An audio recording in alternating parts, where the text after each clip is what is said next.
iPhone 13 on us for every customer. Current, new, everyone. To show the love.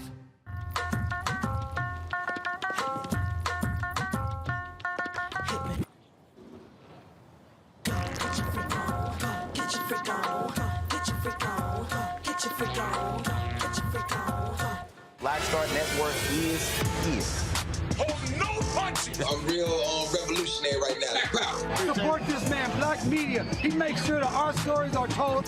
Thank you for being the voice of Black America, Roland. Stay black. I love y'all. All momentum we have now, we have to keep this going. The video looks phenomenal. See, there's a difference between Black Star Network and Black-owned media and something like CNN. You can't be Black-owned media and be scared. It's time to be smart. Bring your eyeballs home. You dig?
June 20th, 2022. Here's what's coming up on Roland Martin Unfiltered on the Black Star Network on this federal Juneteenth holiday. Well, you know, it was actually yesterday, but this is the federal holiday.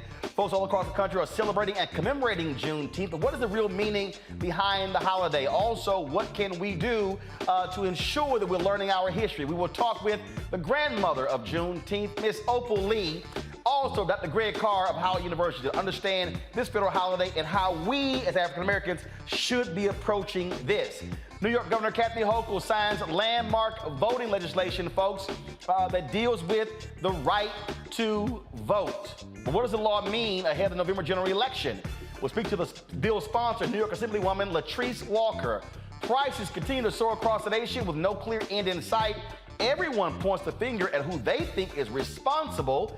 We'll talk to a black economist to explain what causes inflation and some things you can do during these times to stay afloat. And we'll show you how Bill Maher got owned by Crystal Ball and how he is clueless about how America helps billionaires and millionaires.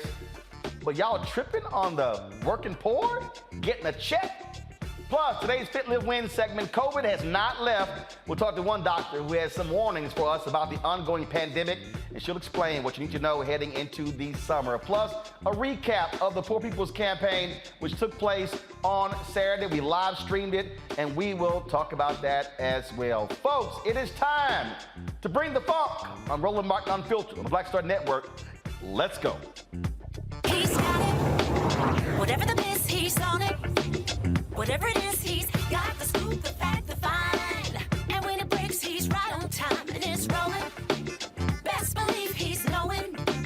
Putting it down from sports to news to politics. With entertainment just for kicks, he's rolling. It's on go, roll, roll, y'all. It's Roland Martin, rolling with Roland now. He's funky, he's fresh, he's real, the best, you know he's Roland Martin now.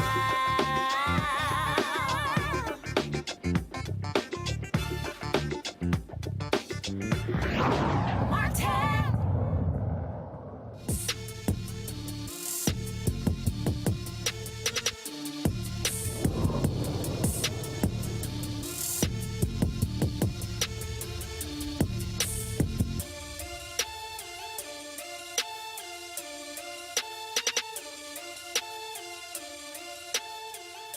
All right, y'all, Juneteenth federal holiday, the second time it's not been a federal holiday since the bill was signed into law last year. Yeah, y'all see me rocking my Juneteenth shirt, and you know I had to rock the Nagaz shoes, the black-owned shoe company out of Atlanta. And of course, you know, they have on the back of the right shoe, 1619 to 2019, 400 years. So you may not be able to see it. So if you're going to have a black holiday, you're going to at least have to dress like it, like you're working it. And so me, of course, being from Houston, Texas, the birthplace of Juneteenth, it means a little bit different to those of us who grew up in the Lone Star State, where it became the first state in 1980 to actually create a state holiday. And it was the late Representative Al Edwards, my alpha brother, who is known as the father of Juneteenth in Texas. The woman known as the grandmother of Juneteenth is Opal Lee, 95 years young. She's been giving folks hell, walking all across the country, being here in D.C., trying to let people know about Juneteenth. She joins us right now. Opal, glad to have you here. I know this is something that you always fought for. And Opal, I need you to speak to this because there are a lot of people who are like, I don't understand why are we making a big deal out of Juneteenth. We don't even need Juneteenth. Just explain to folk why you fought so hard for this to become a federal holiday. Roland, Juneteenth means freedom. And I'm not talking about for black folk or Texans. I'm talking about everybody. And we're not free yet. As long as we have the disparities that we have, we're not free. And I'm talking about not being able for the youngsters to learn what actually happened. You know, you can't erase history, so let us learn about it and decide we won't let it happen again. Now, there are other things that need to be addressed, so we can't rest on our laurels because we got us a Juneteenth holiday. I'm delighted about it. I could do a holy dance, but they tell me when I try, I'm twerking. So all I'm saying is there are too many other things that need to be addressed before we're free. Joblessness, homelessness, health care, some of us can get and others can't. Climate change. I tell you, what we're doing to our earth is despicable. It's our fault. If we don't do something about it, we're all going to hell in a handbasket. You know, I'm glad you put it like that, because what I keep reminding people is that this wasn't just a barbecue day or a concert at the park. It was about self-empowerment, Black reliance, and continuing to fight to advance our community, fight for freedom. That's what Juneteenth always was when we celebrated in Texas. Then it began to spread. And so for people who are whining and complaining about it, it's what we make of the holiday, what we do with it. And so we should be looking at this as an empowerment opportunity, a Black economic empowerment opportunity, as opposed to saying, oh, it doesn't matter. And I agree with you wholeheartedly. I tell people over and over that we are our brother's keeper. It's in the Bible. We're to look after each other. And heaven knows we need looking after. So I say, make yourself a committee of one. You know, people who aren't on the same page we are on, change their minds. And the minds can be changed. If people can be taught to hate, they can be taught to love. Absolutely. And you have not stopped, continued fighting. So what's next for you? Well, there's much to do. And so I'm asking you and all the people who follow you to do what you can. Be that committee I'm talking about.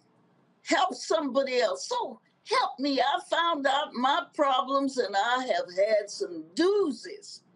They get worked out when I'm helping somebody else. I don't want you to think they go away. They don't. But I can handle them a lot better when I'm helping somebody else who's got worse problems than I've got. Well, Opal Lee, it's always great to see you. Glad you've been on the front lines. We appreciate all that you have done. And we could not, of course, celebrate this Juneteenth on the Black Star Network without giving you a call. Thank you so much, Roland. Look forward to talking to you again. Indeed, indeed. You take care. All right. Folks, last year we interviewed historian and author Dr. Gerald Horne about another one of his books. And while we were talking to him, right before that actually interview, he shared some interesting details about Juneteenth that even I wasn't aware of. Check this out. Can I add a vignette about some new revelations about Juneteenth? Yeah, go ahead.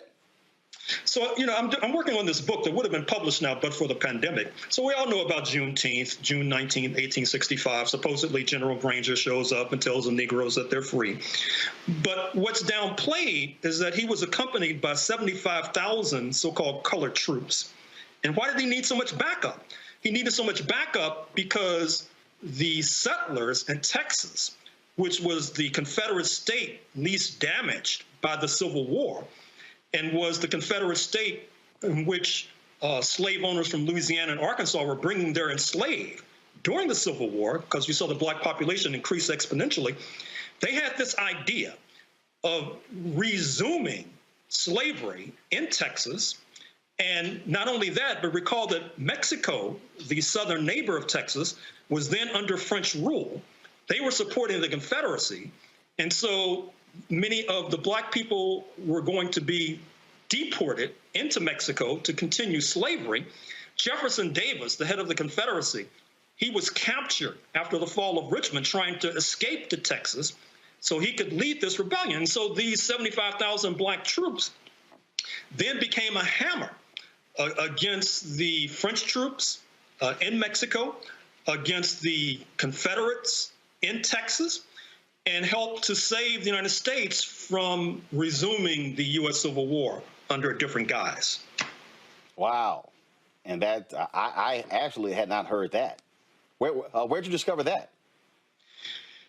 I've been spending a lot of time doing research in the past few months during the pandemic, reading microfilm on lockdown, U.S. State Department reports from Mexico, for example. Also, you know, excuse me if I'm going on too much about this. Go ahead. But, I keep telling you, Gerald, this is a black-owned show. We good. Go ahead. We can talk about black stuff. We good.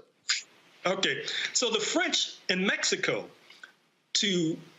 had brought African soldiers from Algeria, which they had colonized in 1830, and also from Egypt and Sudan, which they deeply influenced, thousands and thousands to Mexico as backup.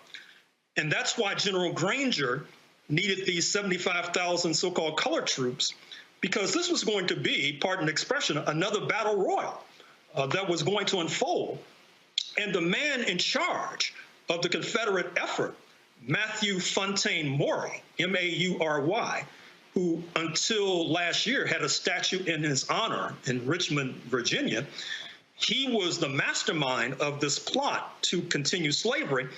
And by the way, even before then, he had this other diabolical plot of deporting all the black people. This is before the U.S. Civil War, deporting all the black people to Brazil. And that plot was also thwarted, which helps to explain why we are now in North America speaking English and not in Brazil speaking Portuguese. Wow, that is some deep history right there. All right, y'all. So it's been pretty interesting looking at different reactions on social media when it comes to Juneteenth. And so a Republican strategist, Lee Spikerman, he reposted this video that he actually dropped in 2020 talking about Juneteenth. He worked with the Bush administration and some others. And, you know, Lee and I have disagreed on some policy matters, but on this one, Lee's on point.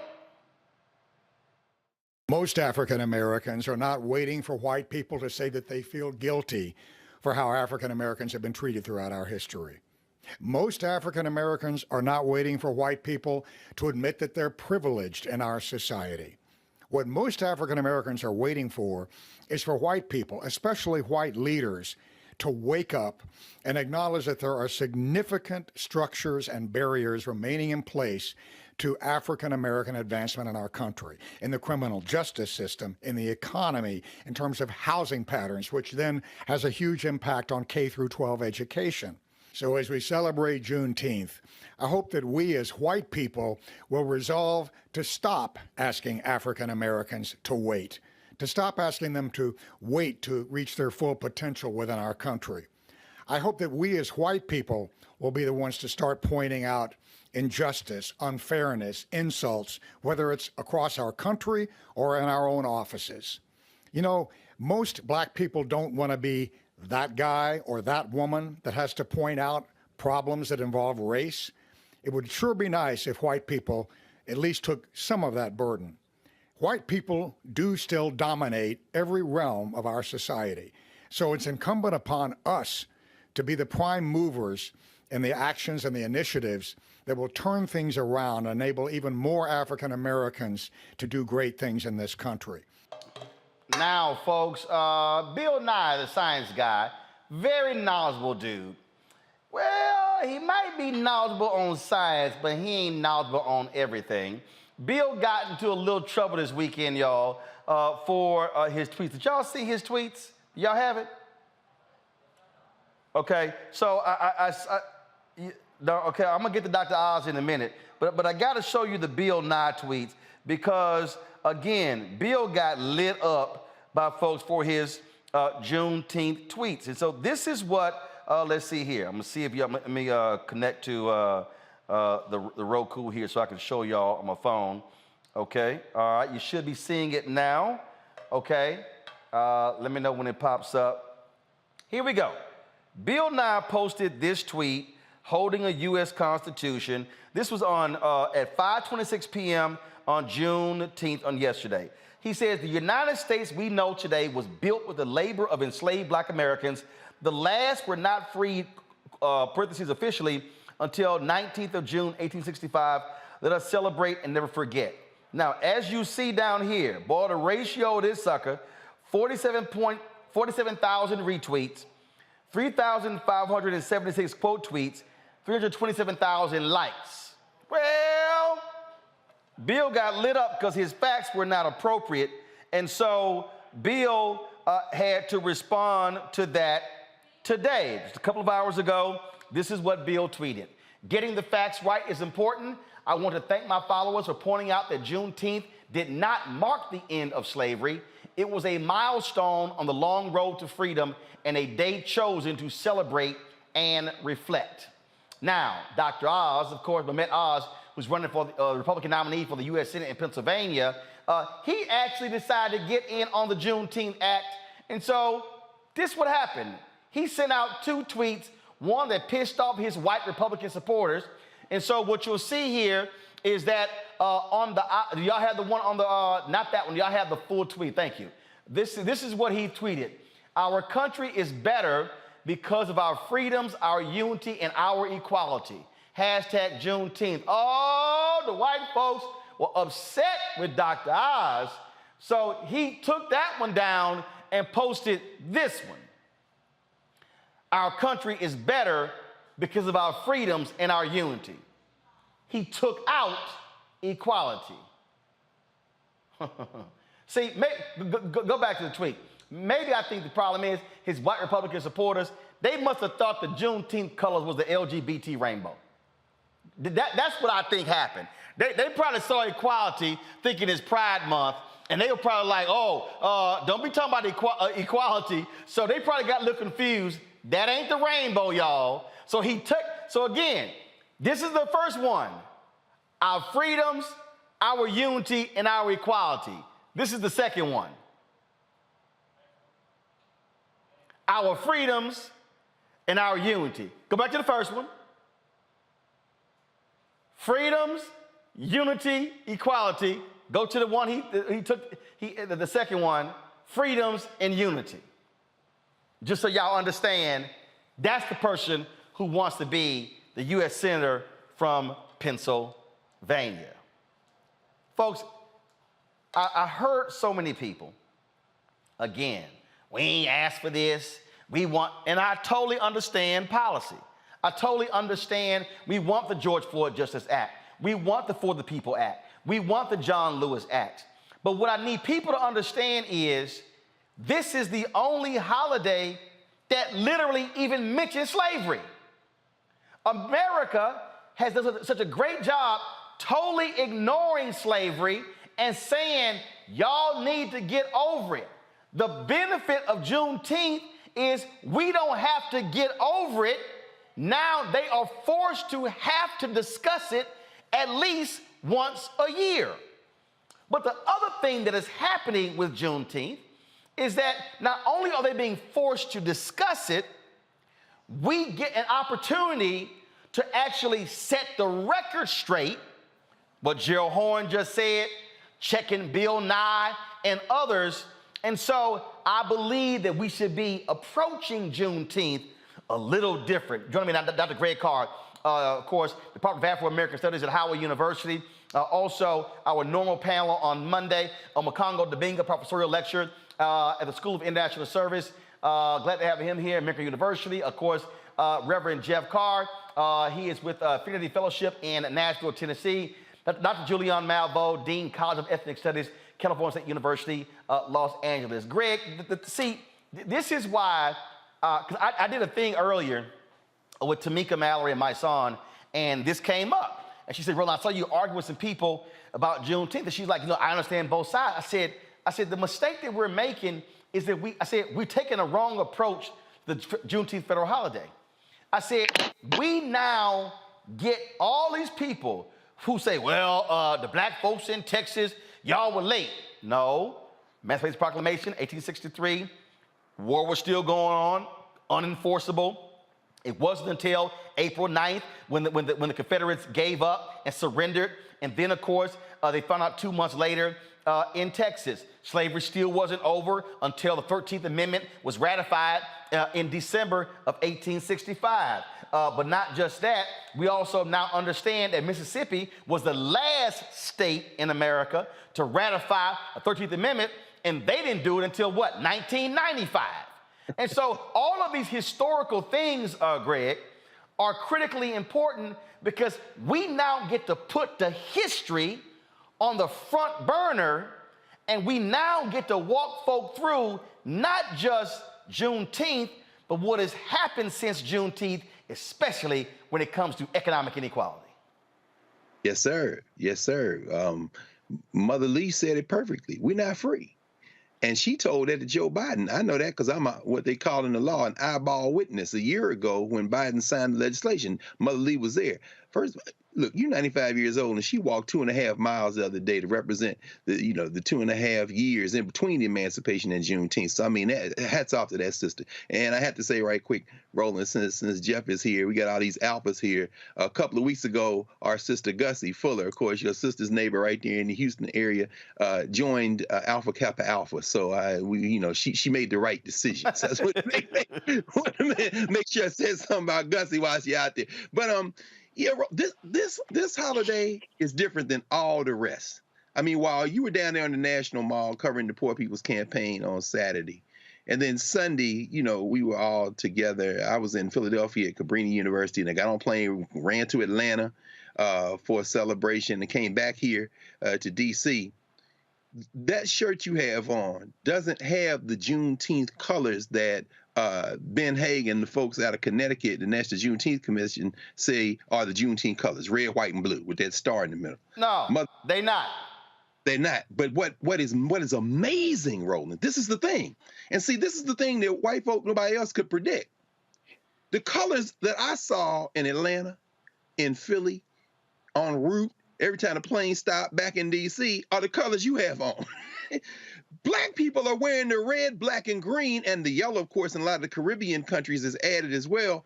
We're wearing those colors because Juneteenth is a holiday, not even a celebration, a commemoration of Black self-determination. When I tell you, I saw so many, I went in one subdivision riding past in Atlanta, there must have been 60 or 70 cars. They were all headed to one house. And I thought to myself, you know what? This could become, for Black folk, bigger than Memorial Day. Because now, unlike Memorial Day, all the children are out, K-12. And the summer solstice, the official beginning of summer on the calendar, is tomorrow, the 21st. And what we're seeing is, just as you said, beginning in Texas in 1866, continuing throughout the rest of the 19th century, and then into the 20th century, as we saw places like Buffalo, New York, Rochester, Minnesota, all over, Richmond, Virginia, Philadelphia, other places, D.C., have Juneteenth celebrations. And then in 1968, as we talked about when you were down on the mall, when we're all down there on Saturday, on Juneteenth 1968, Coretta Scott King stood on the steps of the Lincoln Memorial at the Solidarity Day rally, which closed out the Resurrection City, which of course laid the foundation for what Reverend Barber and Reverend Theo Harris and everybody did on Saturday, and talked about Juneteenth, and more people around the country found out Black people have been celebrating Juneteenth around the country coming out of Texas all along. When this became a federal holiday, that spirit of self-determination that Gerald is writing about, and I should say this, you were the first to have Gerald on talking about that work. I laugh about it all the time. I talked to Gerald for 3 hours today. We sat with him for an hour for an episode of The Black Table here on the Black Star Network, on your Black Star Network, that's going to air this Friday. Gerald hadn't left, Roland. This is hilarious to me. While you've been all over the world, to Africa and back, all over the country, Gerald Horne ain't left his house. Gerald Horne been in quarantine. Gerald said, I'm not leaving. Gerald Horne has written in, I'm going to pull it here so everybody can see. We're going to talk about it Friday. He's written a 622-page book, The Counter-Revolution of 1836, from his house, y'all. Wow.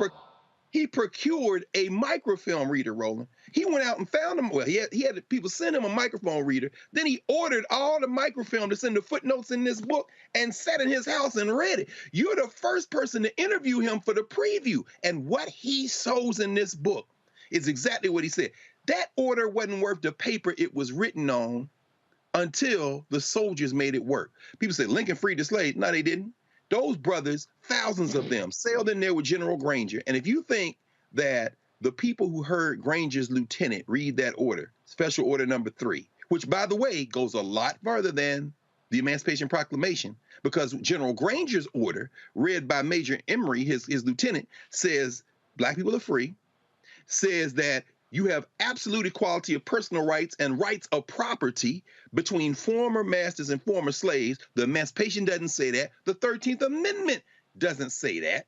And then it goes on to say you are to work for wages. That's not in the 13th Amendment. Hell, that's not even in the 14th Amendment, which is way off. But then it also says, now don't come over here to the Union Army ranks and come over here and think that we're going to give you all anything, which is a little condescending. But the point I'm trying to make is, even reading that, do you think that black people heard that from him? And that was the first time they heard that? No, those black soldiers were talking to black people as they were coming across to Texas. And that's critical. And the other thing Gerald says, which is very important, and he said it right there, but we want to emphasize this. That was 1865. Those white boys in Texas wanted to keep slavery going. So many of them kept it going through the end of 1865 into 1866. Those same black troops then turned, not north, they don't decommission, take off their uniforms, they turn south. And they are now at war with the puppet government in Mexico because the French have installed a puppet named Maximilian who wants to make slavery legal in France. And as Gerald said, all the Confederates are going to Mexico to regroup, and they're getting help from other places in the United States, including California. They're shipping arms to Mexico from San Francisco. Why? They look at the surrender of Lee to Grant in Appomattox in Virginia. They look at that as a temporary pause. They get ready to restart the Civil War. But those black troops in coming into Mexico to stop that French puppet governor, leader of Mexico, in combination with the Mexicans, this is the black and brown unity that we need to remember in these Texas elections, who then are still fighting 2 years from Juneteenth. June 19th, 1867, Gerald in his book calls it the second Juneteenth, and maybe the most important one. They capture Maximilian, and on June 19th, 1867, they execute Maximilian, return Mexico to Mexican rule, and end the threat of the Confederacy continuing the Civil War. This is so complicated. But I'll say one other thing, Roland, as we're talking about it. This holiday can never be made into an American holiday that is interpreted the same. They have basically done the equivalent of bringing Kwanzaa and mixing it with the 4th of July and putting it on Juneteenth. Because what I saw yesterday in these various parts of the country ain't got nothing to do with George Washington, ain't got nothing to do with any. It is the same spirit of Juneteenth that George Floyd, you and George Floyd, of course, both going to Jack Yates. Jack Yates, the formerly enslaved African, who was one of the people who bought Emancipation Park where they celebrated the first Juneteenth in Houston. It's the same spirit of the black folks who barbecued all that food and made all that red drink. It has nothing to do with waiting for anybody, as we heard. And this holiday, I think it could really upset the calendar in terms of federal holidays, because I saw black people saying, hey, I don't know what y'all doing, but this is our holiday.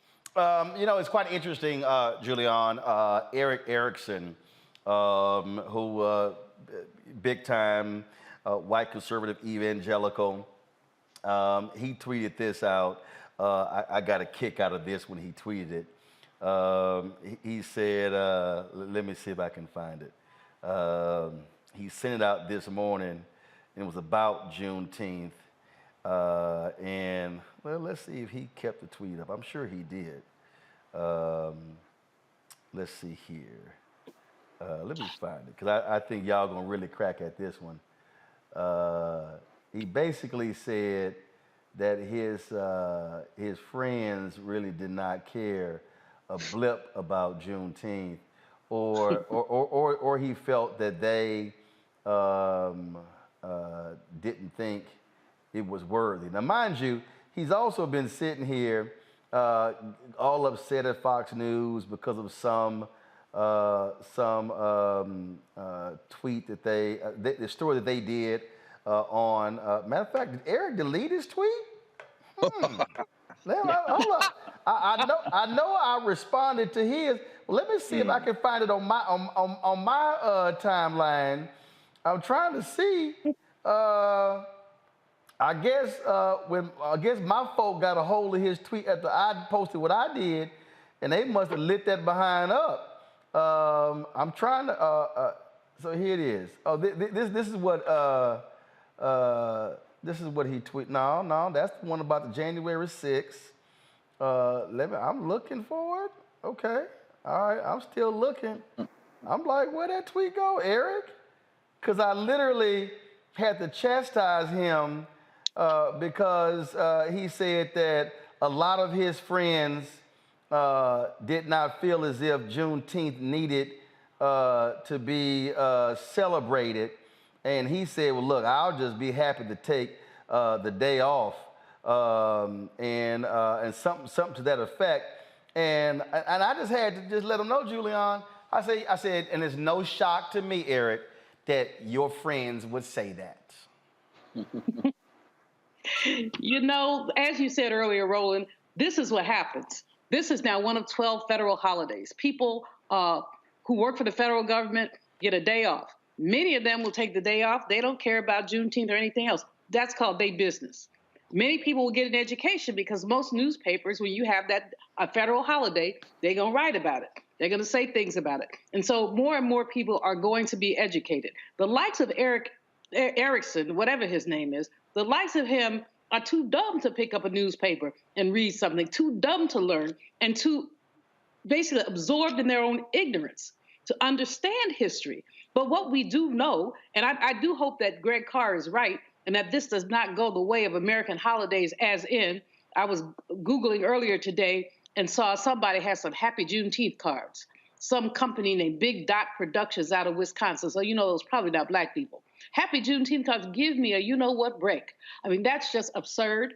First of all, I don't use the word happy in Juneteenth, except I use joy, joyful Juneteenth, joy that our ancestors were able basically to create the red soda water, the ribs, all that, and to find something to celebrate in the face of oppression. But happy Juneteenth? I don't think so. So, you know, there are going to be those who are going to just use it as a day off. There are going to be those who use it as a day a day of learning. And I'm not mad at anybody, because does everybody who celebrates Memorial Day do something about veterans? Does everybody who celebrates President's Day do anything about presidents? So if the white ignorant want to simply say they don't care, they'll take the day off, let them. But increasingly what we're going to see, and it's a beautiful thing to see, is as these people gathering, people remembering, people sharing the stories that they shared. Sheila Jackson Lee was with us yesterday when we did a reparations conversation at Shiloh Baptist Church. She was with us virtually, and she talked about the slave narratives and why Juneteenth and reparations were so important to her. And I would say to folks, that's what we need to be doing on Juneteenth, reading those slave narratives, understanding what happened, what was taken, because now we are empowered to give it back. So this is what he tweeted on Congo. Some of my friends don't think Juneteenth should be a national holiday. I don't care. It's a day off work. If we got off work a whole month for Pride, I'd make funfetti cakes and vacation all month. Now, this is the same person who's always complaining left and right about anything that's LGBT. Like, he been on a tear for like 2 weeks because Fox News did a story on a transgender teen. But again, what I need people to understand is Ronald Reagan opposed a federal holiday for Dr. King's birthday. Don't get it twisted because Ronald Reagan signed it into law. He adamantly opposed it. Senator John McCain voted against it. Arizona was against it. The Super Bowl got pulled out of Arizona because of their objection to an MLK holiday. They lost all that money and they had to scramble to get it back. So what I'm laying out is, again, for the people who are sitting here saying, well, it doesn't mean anything, we get to remind America of its original sin.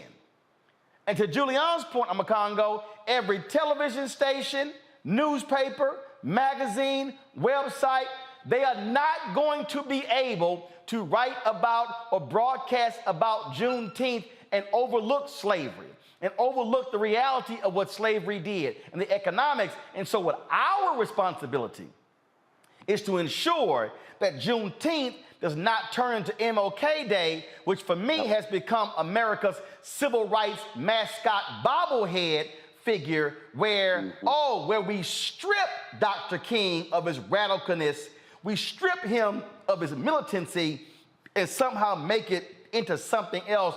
No, it's a little hard to strip the slavery out of Juneteenth. Absolutely. And you know what's beautiful about this is when I was thinking about what Dr. Carr said, I didn't know that the Juneteenth, that the commission's colors were red, white, and blue or something, because like you, like everybody he saw, none of us were ever thinking about that when we were thinking about Juneteenth. It's always been, you know, red, black, and green, and the yellow, like you said. Look, we also have to be mindful of the fact that what is the backdrop happening in America right now as we celebrate and recognize Juneteenth? All of the banning of books that is happening, all of the removing of Black history that people are attempting to do in all of our schools. When Trump was in office, they were and he started banning things about talking about diversity. I'm going to corporations and doing my trainings, and people are saying, no, you can't say that this time. You can't say this. You can't say that. Like, that's the backdrop. And, you know, Biden came and changed it, got rid of that executive order. But we are in the midst of a fight to preserve our contributions to this country that we built for free. And so when you get an opportunity with a holiday like this, we have to seize it. We have to seize the narrative. And like you said, Roland, it's only going to happen if we continue to control the narrative. I'll be very honest with you. All of the news shows I watched today, MSNBC, CNN, and some of them opened up with Happy Juneteenth, and they were saying things, oh, today as we honor Juneteenth, and then they'll go straight to a story about Ukraine. Or they'll go straight to a story about Trump. And every time I heard these stations mention Juneteenth, I had to change the channel today, because I knew they weren't going to get to Juneteenth until the last 3 minutes of the show to try to recognize it in some way, shape, or form. And you know, we appreciate little efforts, but we have the Black Star Network. We have the platforms now. We have the ability to call out the Bill Nyes and the Eric Ericksons and all of that. And we must take advantage of this, because this is on the shoulders of our ancestors. This is not like MLK Day, like you said. This is us representing and fighting for our people. And so this is a day, if we continue to keep this in the memory, talking to my kids about this, this can be something that'll be powerful for decades and centuries to come. And again, it's happening at the backdrop of all of these senators and principals and superintendents doing their best, doing the most to rip our history out of the books. And that really is it, Jeff. And what I keep trying to walk folk through, I'm not saying the policy doesn't matter. What I am saying is use the mass gatherings of Juneteenth to push the policy. Use the mass gatherings of Juneteenth and do what Reverend Barber does with the Poor People's Campaign. Data collection. Don't just have a concert at the Hollywood Bowl if you're not collecting the data on who is there. Don't just have a party at this concert at this venue. No. If you show up, collect names and addresses and emails and phone numbers. And so now when it's time for us to move on the school board, on the city hall, on the county commissioner's court, on the state legislature, on the federal government, you've created a database. That really is the whole point. Don't make, as Tom, Joan, and others say, you can have a party with a purpose. And so that's the issue for us. We cannot lose sight of what Black folks in Texas have always done and said, freedom ain't over. We will use Juneteenth as an annual rallying cry to achieve freedom. Roland, that's why it's important for us to have venues like this, and why we celebrate Black Star Network, because it represents freedom. There's something that Dr. Malvo said about the difference between happy Juneteenth and a joyful Juneteenth, and it goes hand in hand with what Dr. Omekongo said. This is us. When we look even spiritually at the difference between happiness and joy, happiness is a temporary circumstance. So your circumstances can change and people can take away that. But when you're operating from a space of joy or joyfulness, you are working from a deep, profound, and abundant source that never ends. I got to make a comment on my brother's fresh haircut. because it took me back to my childhood, and it's a crisp fade, and it reminded me to go back to some words that our barber from Old South Nashville used to tell me, the late great ancestor, Brother Eddie Frierson, whose mother, Zuli Ursary, was a queen mother as a set of 5 with our own mother. And Frierson used to tell us, I didn't understand it as a child. He used to always say, son, the mistake that was made is they didn't free the slaves. They just turned us loose. And I never really understood what he meant by that. And there are moments where it comes flooding back to me in adulthood. And one of the moments was my Saturday celebration of the Juneteenth holiday. I spent the better part of the morning in the back of the Infinity Center, outside this window that I'm pointing to now, in the basement outside with the plumber's snake.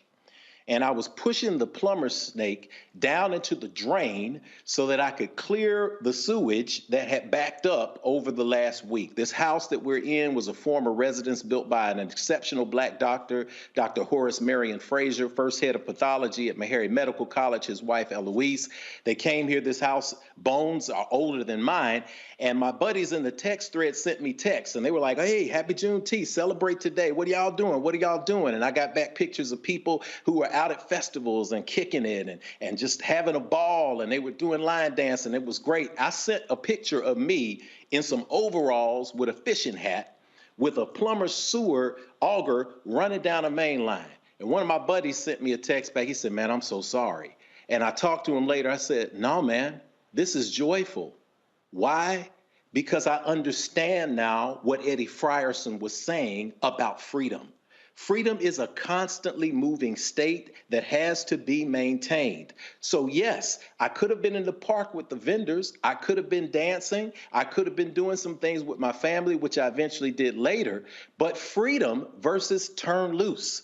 Turn loose is the reason why so many of us went back to the plantation, because we were not given the 40 acres and a mule to maintain and to own. It's why we go back to the plantation now, because we're fearful of maintaining and our institutions and our independent spaces. The reason why I joyfully went down in that sewer is because I know that every Monday through Friday, 24 young Black kids are in this building learning how to act out on a stage instead of a street corner. A group of professional adults are falling through here on a regular basis, empowering people and teaching them how to buy homes, how to build wealth, how to send a society around their culture. And guess what? The cost of freedom, if it's me going out to the sewer, it's going out to the sewer. But I do it joyfully because that gift of maintenance is what I remember when I realized that nobody can tell me to leave this building. Nobody can tap their watch and say, stop liberating your people. Nobody can stop us from coming and going on these 4.9 acres. This is what we talk about when we remind people that Juneteenth is not just a holiday, it is a recognition that there were free people on that island in Galveston who fought through those the last 50 years of laws that made it so that you had a choice. Choose to leave the state, choose your own master, or we will snatch you and assign you a master. You had to dodge the pirates who were using the island of Galveston to continue the slave trade, the triangular slave trade system, after it was over. So when they made a way with those 75,000 troops to find freedom, they built communities, they established communities. And we are gifted with this holiday from the brave people of Texas who kept it alive and kept it ours. And we are now encouraged to do the same, to continue to find the joy in freedom every single day. And Greg, I know some people out there wondering, man, well, it's a holiday. Why y'all working? Because if we work on MLK Day and on Juneteenth Day because we gonna make sure our stuff get covered on this day. That's why. And I love this day. I'm gonna play this here for you, Greg. I love. Ain't nothing like seeing these white racists like Charlie Kirk go crazy when they have to confront Juneteenth. Listen to this whining. To create a new Independence Day, a new federal holiday. National regime media is in the process of trying to create a new Independence Day, a new federal holiday. Now, on the surface... Guys, turn the audio up, please. And if you take it word for word, it absolutely is. It's wonderful news that the news of emancipation hit Texas and the slaves were freed. A day worthy of celebration. But let's not be naive. National regime media is in the process of trying to create a new Independence Day, a new federal holiday. Now, on the surface, Greg, a new Independence Day. Charlie, facts are facts. Y'all can holler July 4th all you want to. The fact of the matter is, we were not free on July 4th. Charlie, go. Since y'all love using Frederick Douglass and Donald Trump still think he living. Go read the Frederick Douglass speech about July 4th. Go read Jackie Robinson's book, I Never Had It Made. We talked about the Star-Spangled Banner and the Pledge of Allegiance. Please, Charlie Kirk, if y'all want to have that conversation about freedom, I'm willing to wear your ass out like I did Richard Spencer. Roland, they don't want no smoke from you, man. One of the many things I enjoy about how you move through the world is you surveil social media like it's a police scanner. And every time one of them boys poke their head up, you come at them like Omar from The Wire, man. It's like Omar coming. It's like Roland coming. He don't want no smoke, man. Charlie Kirk's looking kind of rough these days. It looks like he may be losing his old concept of a country. He look like he's in his mom's garage or basement somewhere. He's got his little ill-fitting hat on and T-shirt look a little raggedy. Like, Charlie, it's going to be okay, or not. But, you know, and as my brother said, as Jeff, you just said, man, you brought back the wisdom words of Eddie, man. And you talk about the work, the labor. Everybody works, man. We work all the time. And Roland, you were working on Saturday, and you talked about this extensively on Saturday. The fact that you were on a platform on Risers with that whole team, which I was so happy to see in person, particularly all those young people that are working in Black Star Network, your production team. AP, ABC, NBC, the MSNBC. Everybody had a place on that riser as well, and they weren't there. You were. And every July 4th, you have people convene, and I've been honored to be one of those many people you have come in and read pieces of that Frederick Douglass speech. What to the slave is the 4th of July. Oh, no, yeah, because remember, I had you and many others, and so every 4th of July, we gonna stream that bad boy. No question. So like Jeff just said, can't nobody tap you on the shoulder and like you love saying every week, can't nobody tap you on the shoulder right there and say, hey, you got to get out the building. No, you own this. And like you told Gerald, no, go on, brother. This is what this platform is for. This is what's driving Charlie Kirk and them crazy. And Dr. Malvo, Brother Omakago, I'm thinking about it.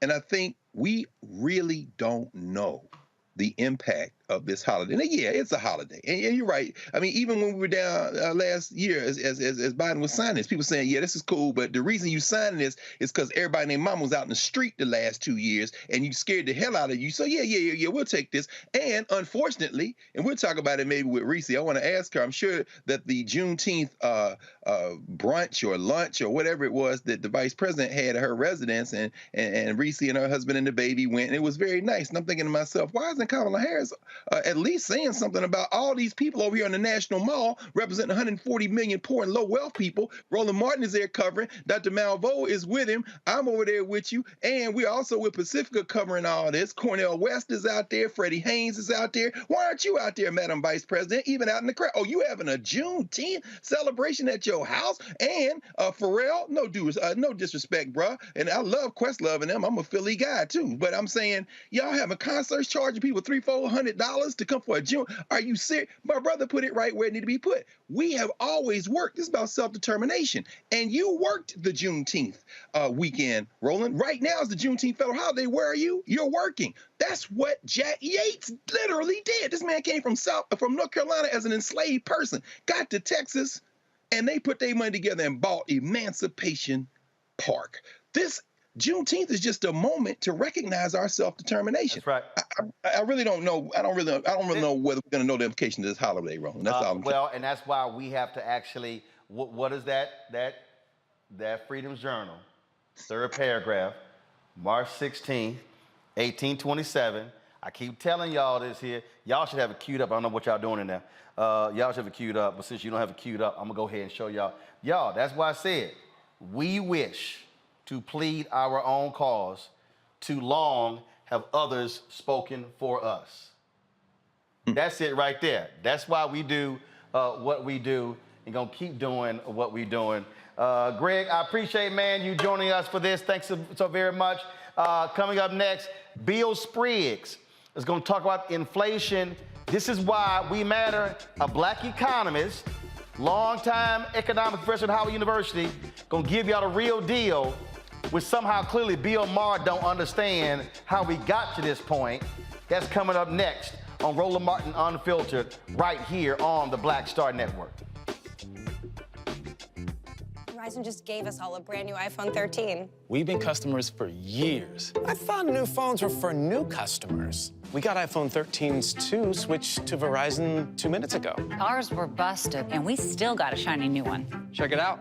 So wait, everybody gets the same great deal. I think that's the point. iPhone 13 on us for every customer. Current, new, everyone. On any unlimited plan, starting at just $35. All on the network more people rely on.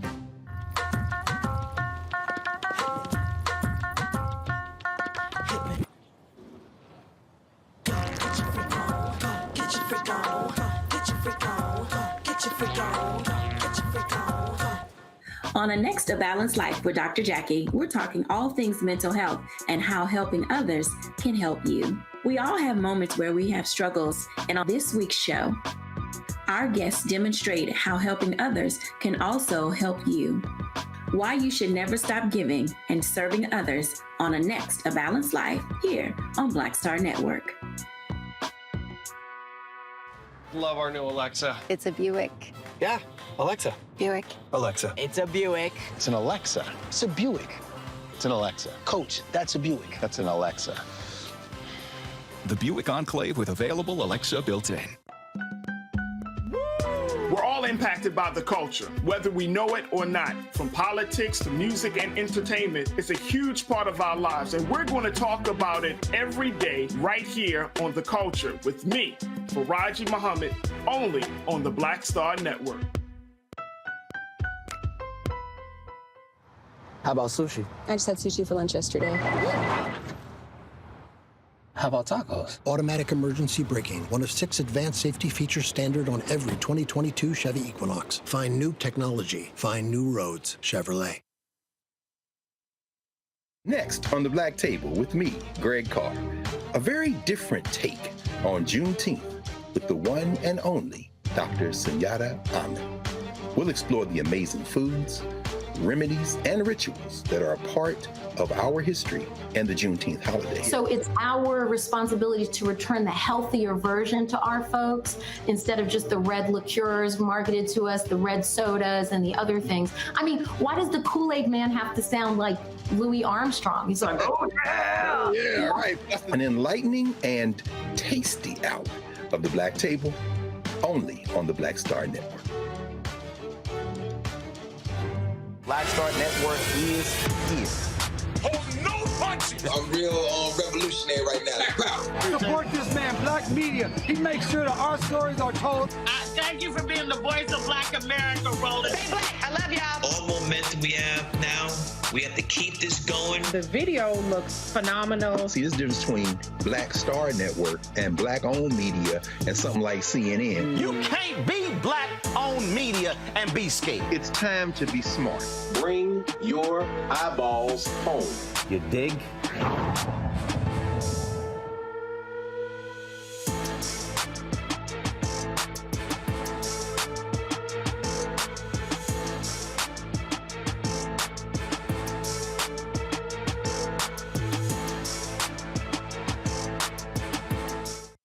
Hi, I'm Vivian Green. Hi, I'm Wendell Pierce, actor and author of The Wind in the Reeds. Hey, yo, Peace World, what's going on? It's the Love King of R&B, Raheem Devon, and you're watching Roland Martin Unfiltered.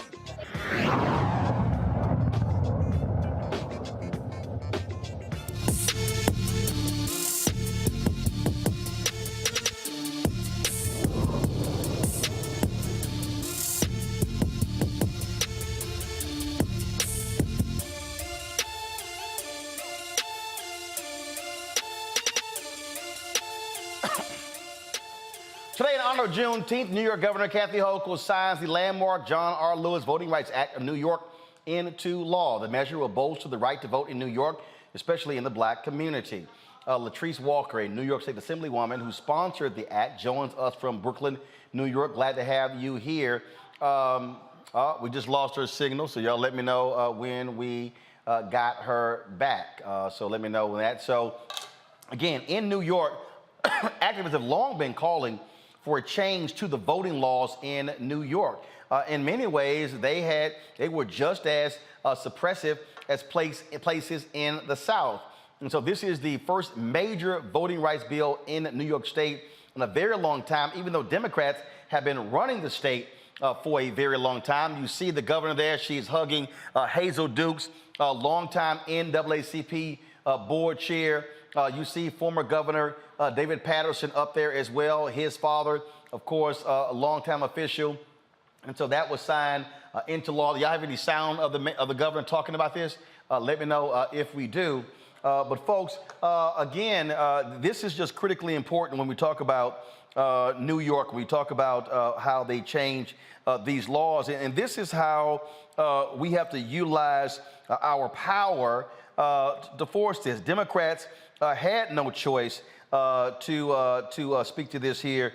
In fact, I'm going to see if this is a video from the governor's Twitter account. Y'all go ahead and play it, please. It only works if everyone who's eligible can participate in it, and that the rights of the voters are respected. Something we're seeing under assault in our nation's capital every single day in the news. Once again, New York leads. New York leads. When Republicans in Washington attack abortion rights, we protect them. When Republicans in Washington refuse sensible gun safety legislation, we enact it. And when Republicans in Washington and state legislatures deny the right to vote and undermine our democracy, we do something here in New York. We pass the John Lewis Voting Rights Act. Kathy Hochul, let's now go to, do we have the Assemblywoman? I am here. How are you? All right, glad to have you here. First and foremost, explain to folks, again, how things were bad. New York had some screwed up voting laws. Did we lose her again? New York had some really screwed up voting laws that required a lot of fixing. You're there. I see you. Go ahead. I hear you. Okay, cool. So yes, one of the things that we had experienced is that there were about 250,000 people who had been purged from the voter roll right here in my beautiful borough of Brooklyn. Many of those individuals were purged unlawfully, and we had to go to court in order to restore a number of them to be back on the ballot.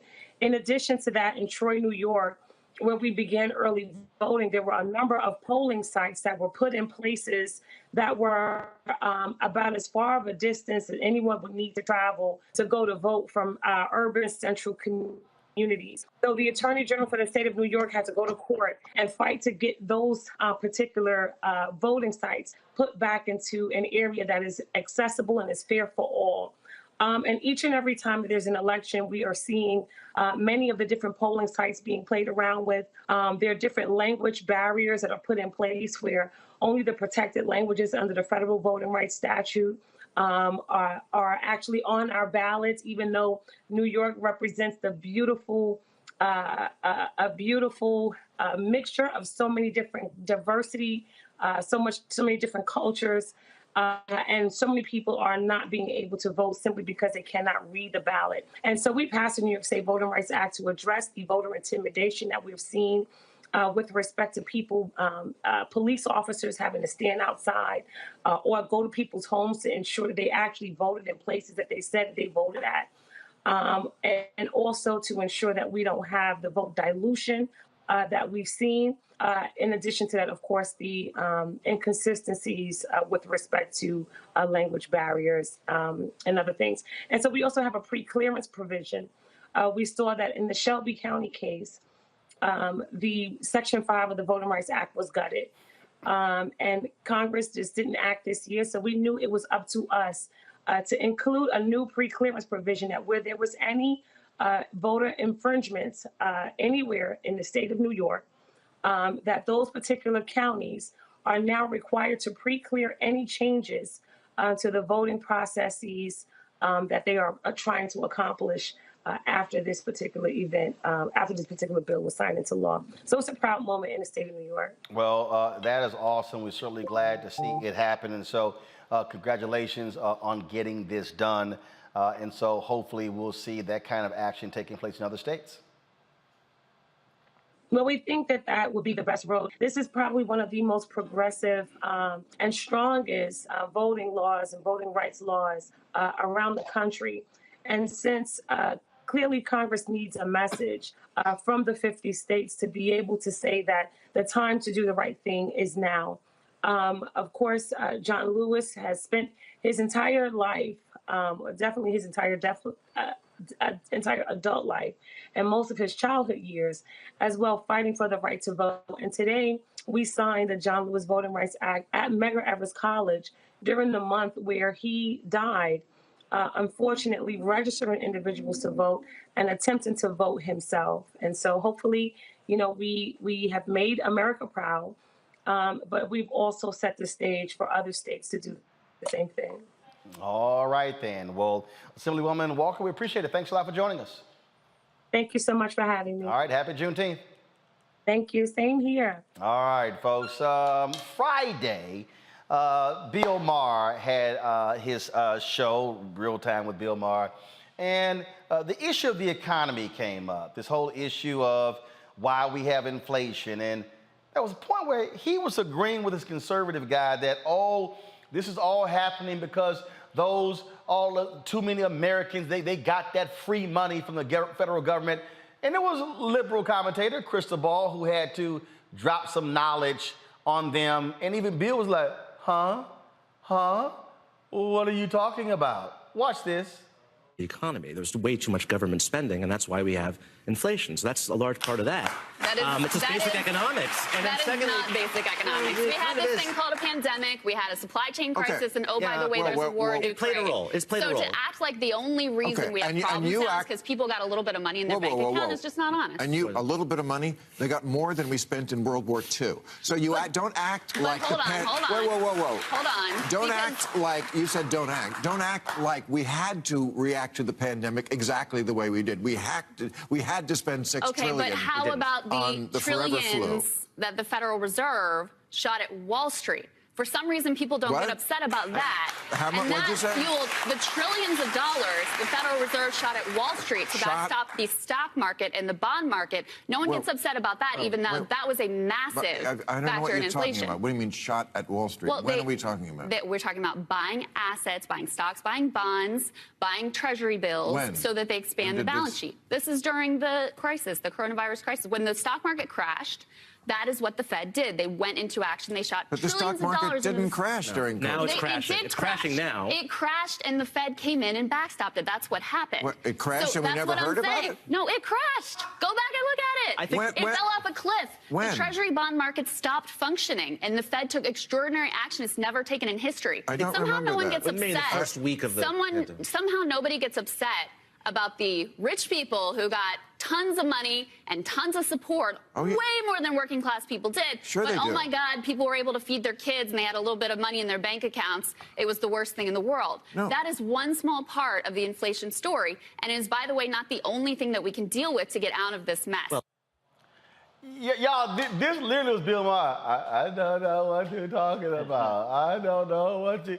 He sounds like a babbling idiot, you know, just stupid. Just stupid. Joining us now, Dr. Bill Spriggs. He, of course, is the economist, professor at Howard University, long time AFL-CIO, all that good stuff. Bill knows this stuff. Julianne Malveaux, she's an economist as well. Bill, he's like, what are you talking about? The stock market didn't crash during COVID. Yes, it did. All that stuff. And so to sit there, Bill, and blame the American workers when 84% of COVID relief went to corporations. Well, even more to the point, it's so disingenuous, it keeps us from the real conversation we should be having. This inflation is global. And when people keep stop. See, Bill. See, okay, repeat that again. The inflation is a global phenomena because it has now, to hold on. do No. I don't want you to go past that. So when you say global, can you name the other countries?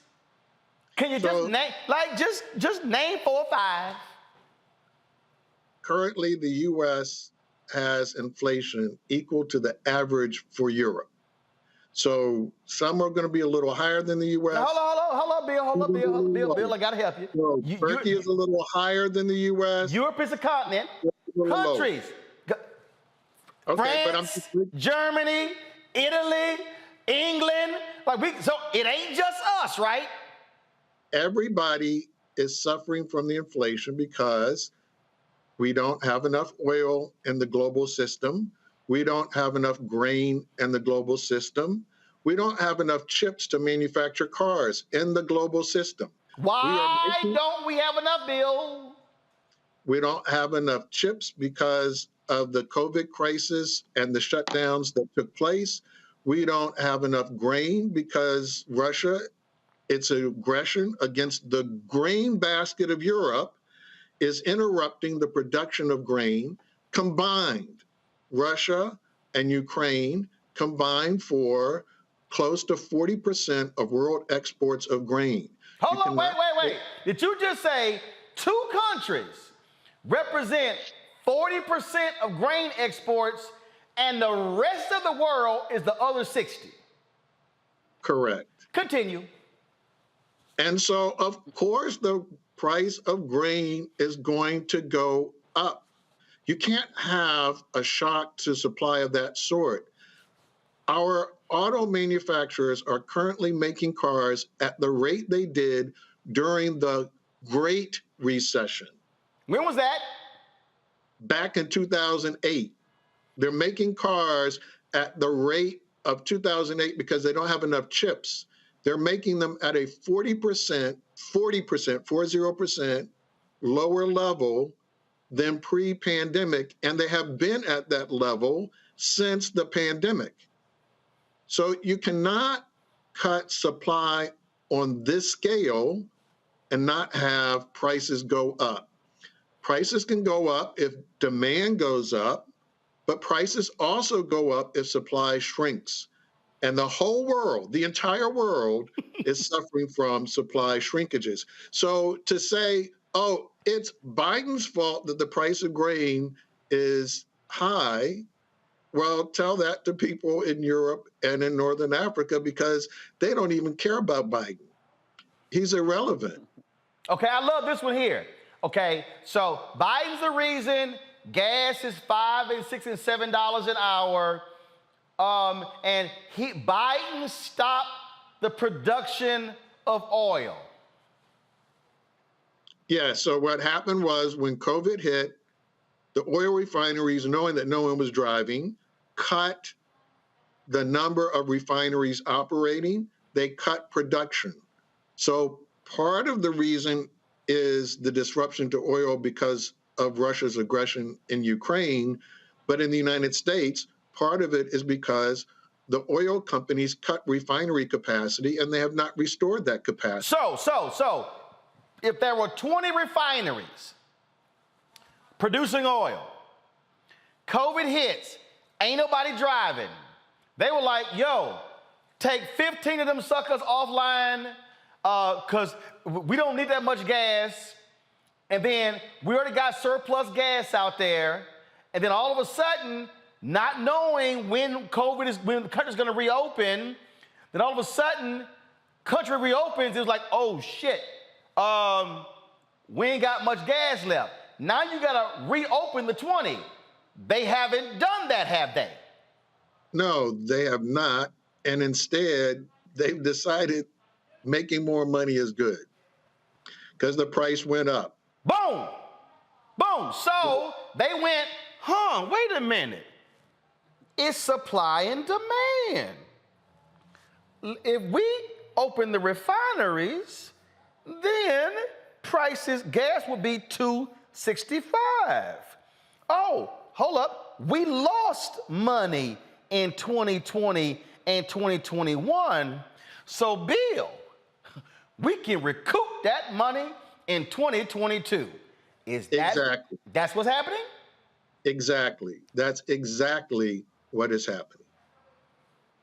Now, and go ahead. And so here's the problem. In the rest of the world, because they understand these are supply shocks, they're not going to be short run. Russia's not getting out of Ukraine next month or the month after that, or even in December.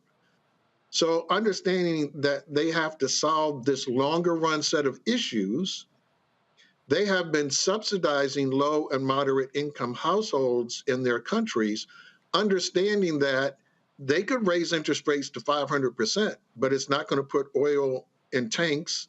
It's not going to put chips in auto manufacturing plants so we can make cars. And it's not going to get Russia out of Ukraine, so it's not going to get wheat on the table. Well, Bill, y'all zoom out. Y'all zoom out. Bill, I got one bet. Bill, you see all this space right here, Bill? This is where our talk show set was going to go. I went to the furniture store in January. Do you know what they told me, Bill? Mr. Martin, the furniture that you would like for your set won't be here for a minimum of 12 months. Wow.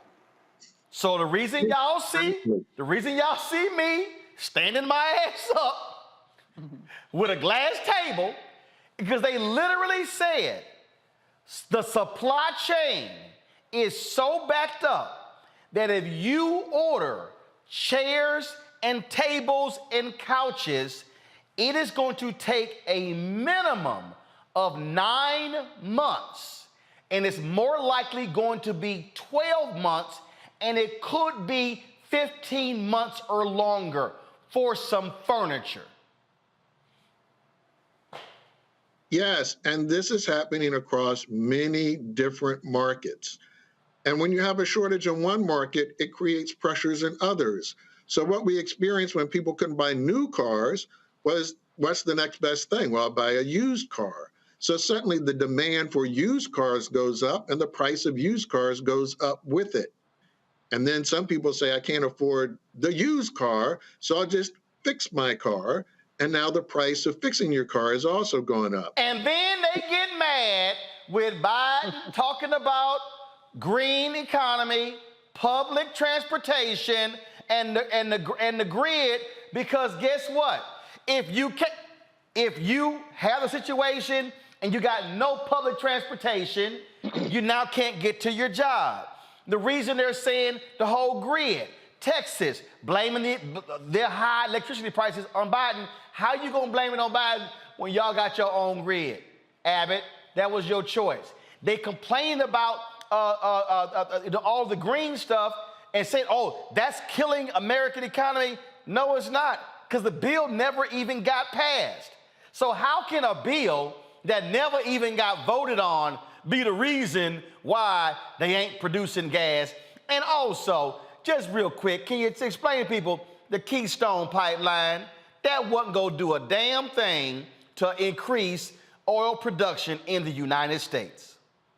That was a pipeline to get oil from Canada to ports. And Canada has other ways of getting that gas and the oil. Hold on, stop, hold up. So what you trying to tell me is,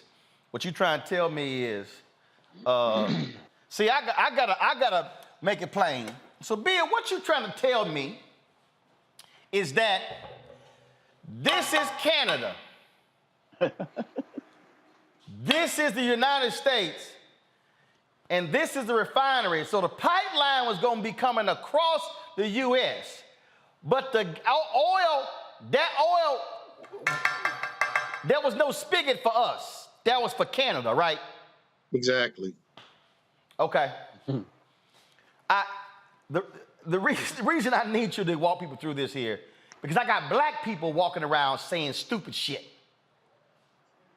who don't know nothing about this whole deal, and they yelling, hollering, and screaming. But Bill, if they watch this show, I told people, y'all, this thing ain't gonna be over in 6 months.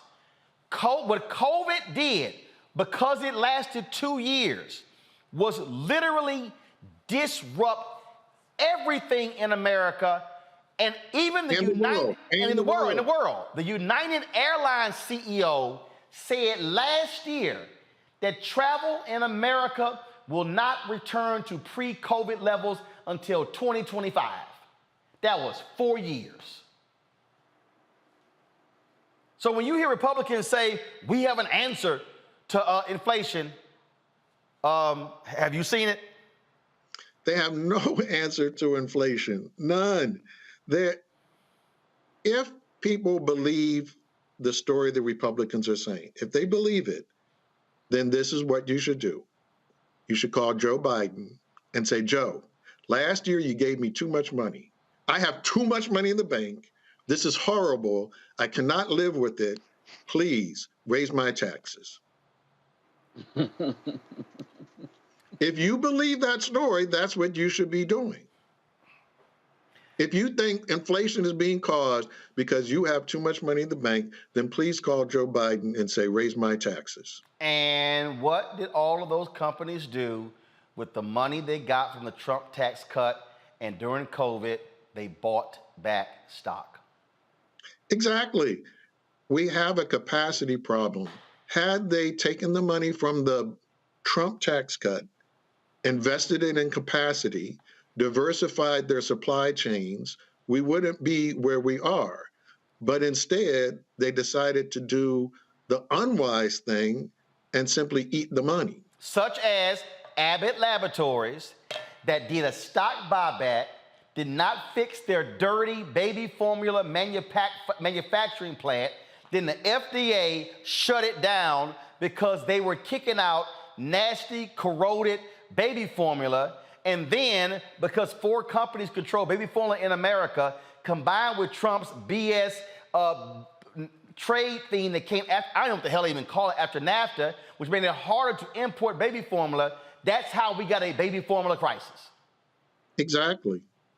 Exactly. We are where we are out of having too few companies. And when we have more companies, those companies relying on a very narrow supply chain.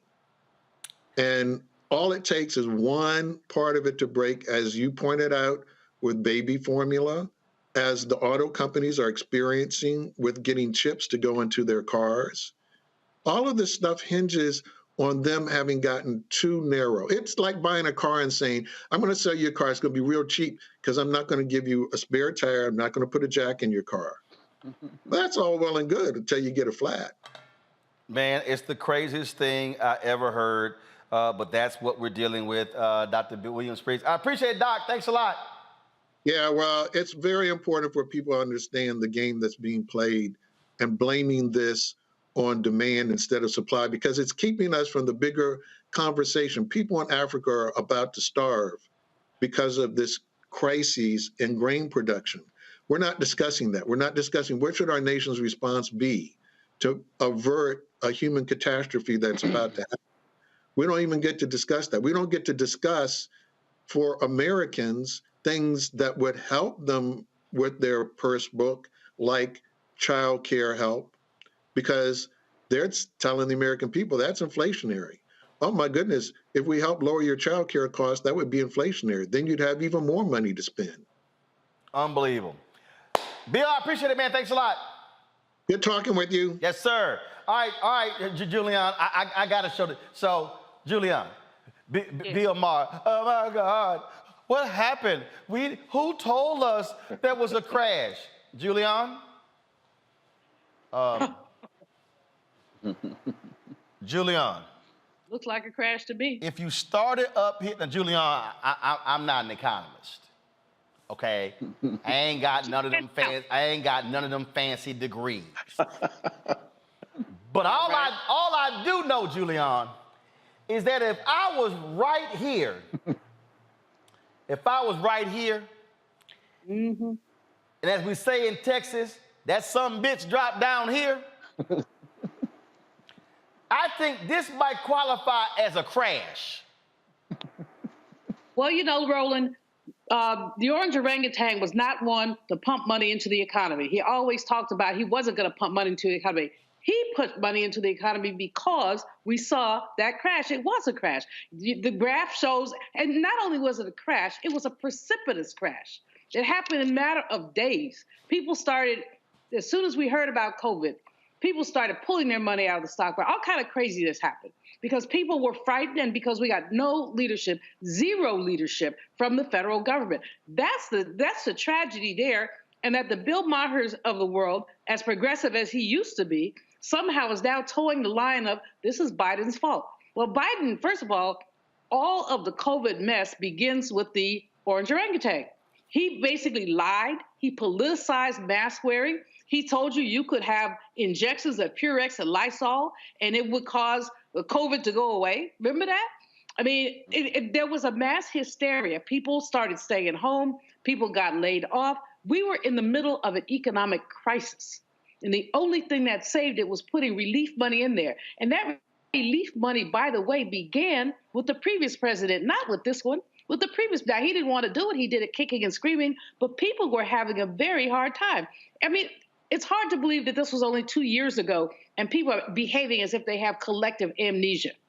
And then, as you said, as Bill said, and as many others have said, this notion that people got too much money. What is too much money? I'm going to tell you what's too much money. Bill Gates is too much money. Jeff Bezos is too much money. Reverend Barber was talking about a tire company, I believe in Kentucky, where a lady threw her shoulder out because she's throwing 700 tires a day. The people failed to use their COVID money to do anything to improve production, to improve efficiency. They just took the money and whatever they did with it, they didn't do it to improve their supply chain. So we start talking about automobiles, we're going to start talking about tire shortages and other shortages. It is absurd that, no, it's not absurd. It's what we expect. We expect Republican revisionists. I mean, they try to rewrite the narrative constantly. And our problem is that Democrats are too quiet. They're too silent. I mean, Bill Sprigg, my brother in crime, good people, knows this economy inside out and has a heart for the worker. But we need to hear so much more from him and from so many other people who are talking about the Republican lie. The big lie is not only that Democrats stole the election. The big lie is that that man who sat in the Oval Office and used the White House as a piggy bank, as his personal piggy bank. The big lie is that he didn't do that. Therein lies the lie, is that this presidency, that previous presidency, was anything but a you-know-what disaster, just a disaster, and it's showing up in the economy now. The thing here, Jeff, that, and let me be real clear, I am not going to say to anybody, get used to it. I'm not going to do that. I would never say that. But what I am going to say is, you might want to have facts. And when you're reacting out of emotion, you're wrong. The issue that I have with Bill Maher and fools like him is they bought that GOP lie, folk getting too much money. Senator Lindsey Graham was bitching and moaning, you know, there are people, they would rather stay on unemployment than work. No, they wouldn't. But if you making more money on unemployment than what you get from your job, the problem ain't unemployment. The problem is your job.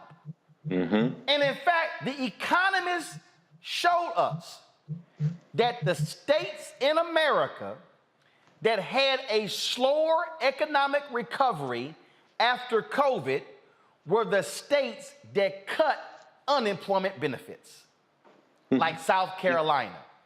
And so when Bill Maher, and then the American people got more money than what was spent during World War II. That's a bullshit ass talking point when anybody know damn well what we spent in 2000 for the World War II doesn't even compare apples to apples what money was spent last year. I mean, that's just dumb as hell to even say something like that. And then to the layperson who don't know nothing, oh my God, Myrtle, did you hear that? We got more money last year than was spent in all of World War II. Well, dumbass Bill, if you adjust the cost of World War II of 2022, you're going to realize how much the real cost is. But that's why I keep telling folk, be mindful of what you listen to and who you listen to, because some folk going to lead you astray and leave you looking like a damn fool. Yeah, and if you look at that clip that we saw even from that Bill Maher show, what you see is the polarization that we have in America that makes people clap for delivery that represents their perspective. And while they're clapping, they miss the actual facts. And that's the issue here. I thought that curious as well. And Dr. Malveaux can back this up in terms of the cost of living and the inflation increases that have happened since, let's pick a date, 1942. So when you talk about money and dollars in 1942 dollars, what do we get? We got $1,400 on a stimulus, enough to pay some household bills, put some gas in the car. Yes, some people went and got flat screens, but that's the nature of predatory capitalism. You get a stimulus check so that you could flood the economy with money so that people can then stimulate the economy by pouring the money back into the economy. It's an interesting little calculus. But when you look at a 1942 and you say from 1942 to 2022, that inflation increase has been about 1,700%. So that means if you got $1,400 in your mailbox in 1942, to keep up with that rate, you would have needed to have gotten about $26,000 in your stimulus check to keep up with the way that inflation has grown.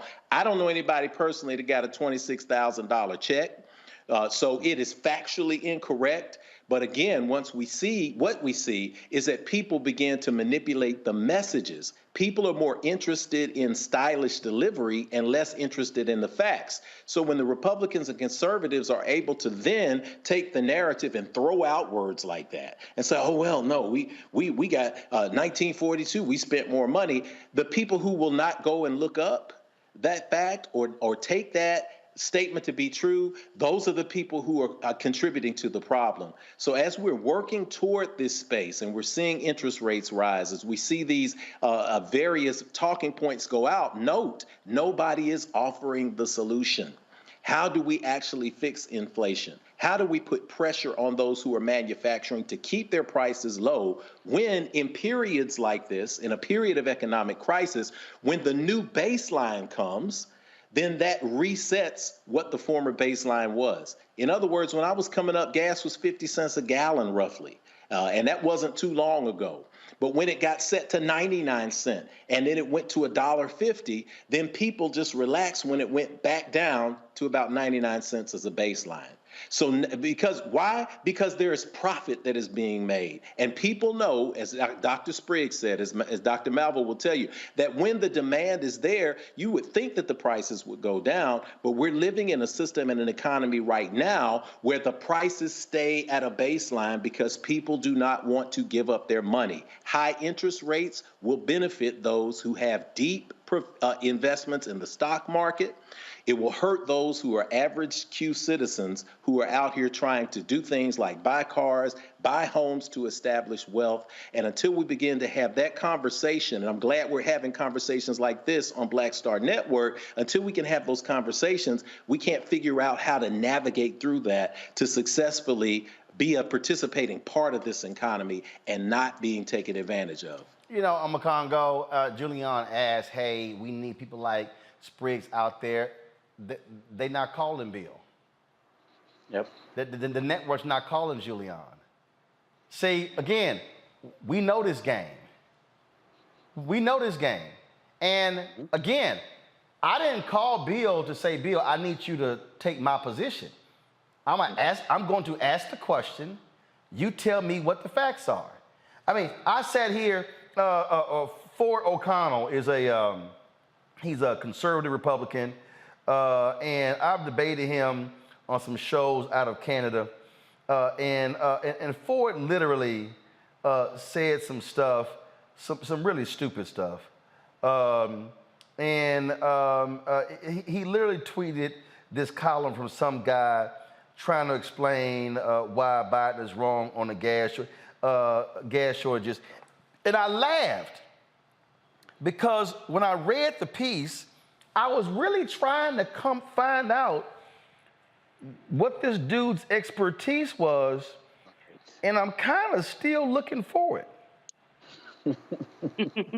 and in fact, somebody did this here. Somebody tweeted to Ford. He said, domestic oil production is the highest it's ever been. Nothing is being restricted. The oil companies just don't want to do their part, and they want to price gouge at the same time. You want to see how dumb this is? This was Ford's response. False and false. U.S. is still producing 1 million barrels less than pre-pandemic. Congo, which then the next question should be, why?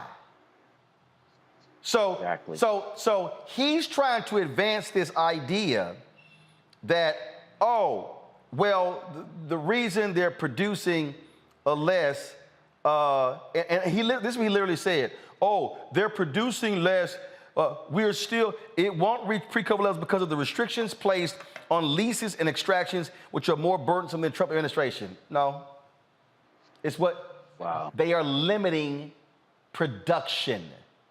The companies are. Those are facts. These cats want to use this inflation, and they are creating a false situation. And what they're really doing is they want the administration of Trump, where the fossil fuel companies can do whatever they want, when they want, regardless of the economy. Game recognized game. Oh, absolutely. And we have to stop, well, not us here, but people who are out there having these conversations, they need to stop acting like these oil companies and these execs are not political creatures too. Because of the last point that you just said about wanting to get everything that they can under Trump. Period, bottom line. They have access to leases, thousands of leases, land that they have not decided to use. They have lots of permits, and on top of that, they're still getting subsidies from this government, which I don't understand why the Biden administration is not threatening to pull some of them. Like you said, game recognizes game. They are doing this because they can. They were brought before Congress, period, bottom line, and said, look, we're not going to do this. And so when people understand that, then we can start making some real conversations and some real movements. But like Reverend Carr was saying, people are caught up in the delivery. It's like when you listen to a rap song and you're like, oh, I love that flow, man. It's hot. Man, but what did he say? Oh, man, he just said he's going to come to my house to kill my cousin and show up at the funeral. Oh, that's all? It's like, but it sounded good. And so we get caught up in these guys who got blue checks. We get caught up in these guys because they're officials like Trump and they sound nice, but we don't listen to the words. We don't listen to the real knowledge. And so we're caught in this loophole right now, this kind of doom cycle right now where people feel like their ignorance is just as relevant as our facts. And so we got to keep challenging them. We got to keep pushing them. And like you said, they're not going to. I was listening to CNN and MSNBC this morning. And again, it was a doom cycle of the economy, gas prices, airlines, all of this other type of stuff. But nobody was talking about who's approaching the Republicans and asking them what their plan is for inflation, what their plan is to fix gas prices. Everybody wants to try to point the finger at one individual to kind of keep this cycle going, but they don't want to talk about the fact that we got rid of those tax cuts that were temporary for people that helped a lot of families out last year. They don't want to talk about the fact that the wealthy got permanent tax cuts.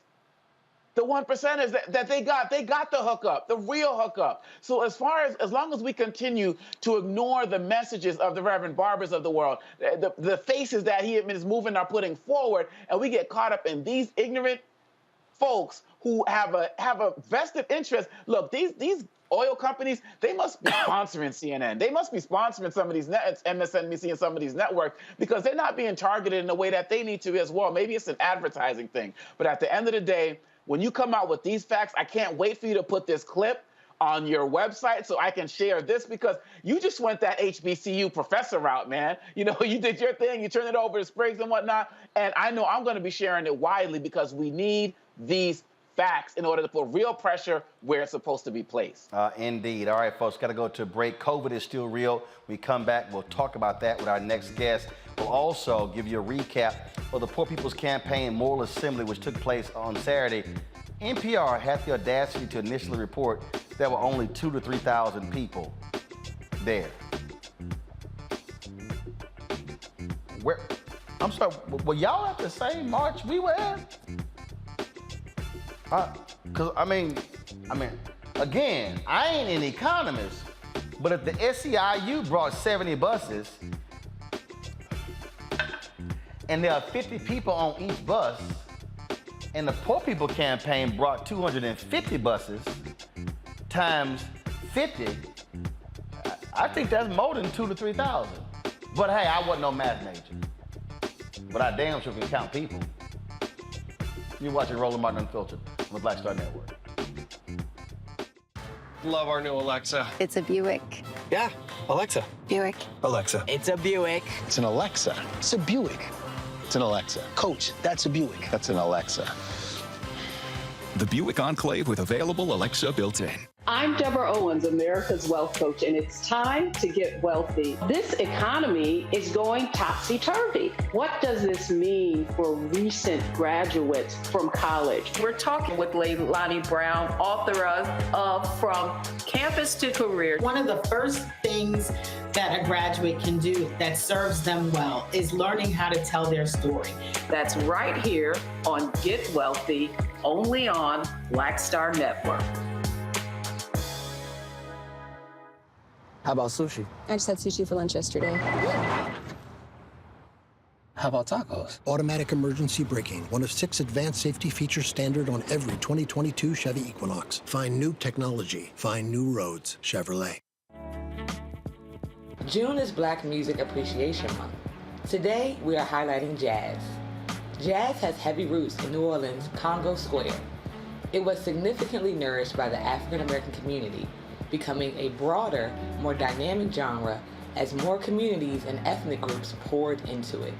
Louis Armstrong, Ella Fitzgerald, Duke Ellington, Billie Holiday, Dizzy Gillespie, and Mary Lou Williams were just a few pioneers in jazz. Jazz is a slow but steady evolving music that pulls inspiration from different cultures and countries it touches. Different jazz genres include jazz blues, Latin jazz, modal jazz, and recently electro swing, just to name a few. This is Judge Mathis. What's going on, everybody? It's your boy Mac Wilds, and you are watching Roland Martin Unfiltered.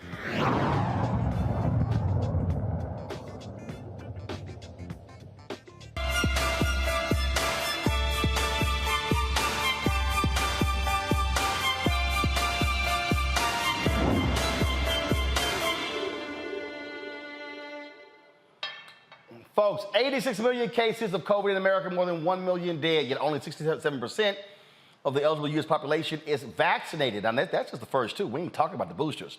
The FDA just approved vaccinations for children between 6 months and 4 years old. Joining me now is Dr. Nisi Hudson. She's the founder and chief scientist of Hood Medicine Initiative, a public health initiative that advocates for equitable health care for the Black, Indigenous, and people of color communities. She joins me now from Indianapolis, Indiana. Glad to have you here. You know, the thing here, you're right. Look, this thing ain't no game. I was in L.A. when was I was in L.A.? Probably not the last time I was in L.A., but it was when I was there for George Lopez Golf Tournament. So it was the first weekend in May. Mm-hmm.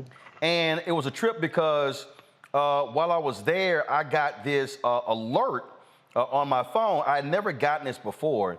That I was in the proximity of somebody who had tested positive for COVID. And it was, first of all, it scared the hell out of me to get this alert on my phone. I didn't realize that I had signed up for it. And it said that I'd been in their proximity for like 15 minutes or so. And then another time that particular weekend, I got another alert. It was another time that weekend. And it was sort of jarring to actually see that. And what ended up happening when I got back, I actually tested positive for COVID. Mm-hmm. That was the second time. And I've since got my third vaccine. And what's crazy to me are these people who were tweeting me, oh, you had the first time, you got natural immunity. Well, how in the hell I got a second time? And so this thing is, it ain't gone away. It is, and then, and so the concern that I have, really, is long-term implications once that is in your body. So ain't no way in hell I'm walking around here not being protected. Right. Yeah.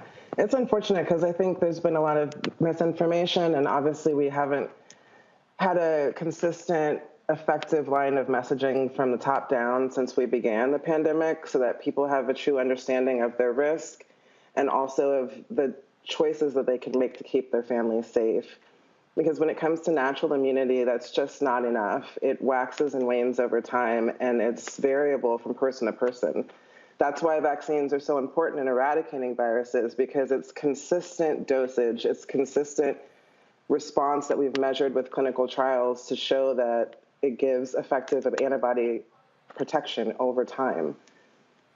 And you know what? I'll be honest. I think what happened here was I think the Biden administration was under the pressure when it came to the economy. So many people were yelling, open states, reopen states. They lifted the mask mandate.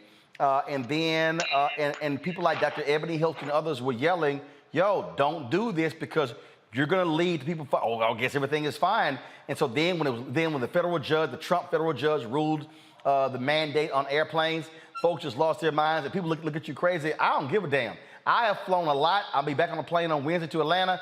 My ass going to have 2 masks on and the goggles, and I don't care what nobody else thinks.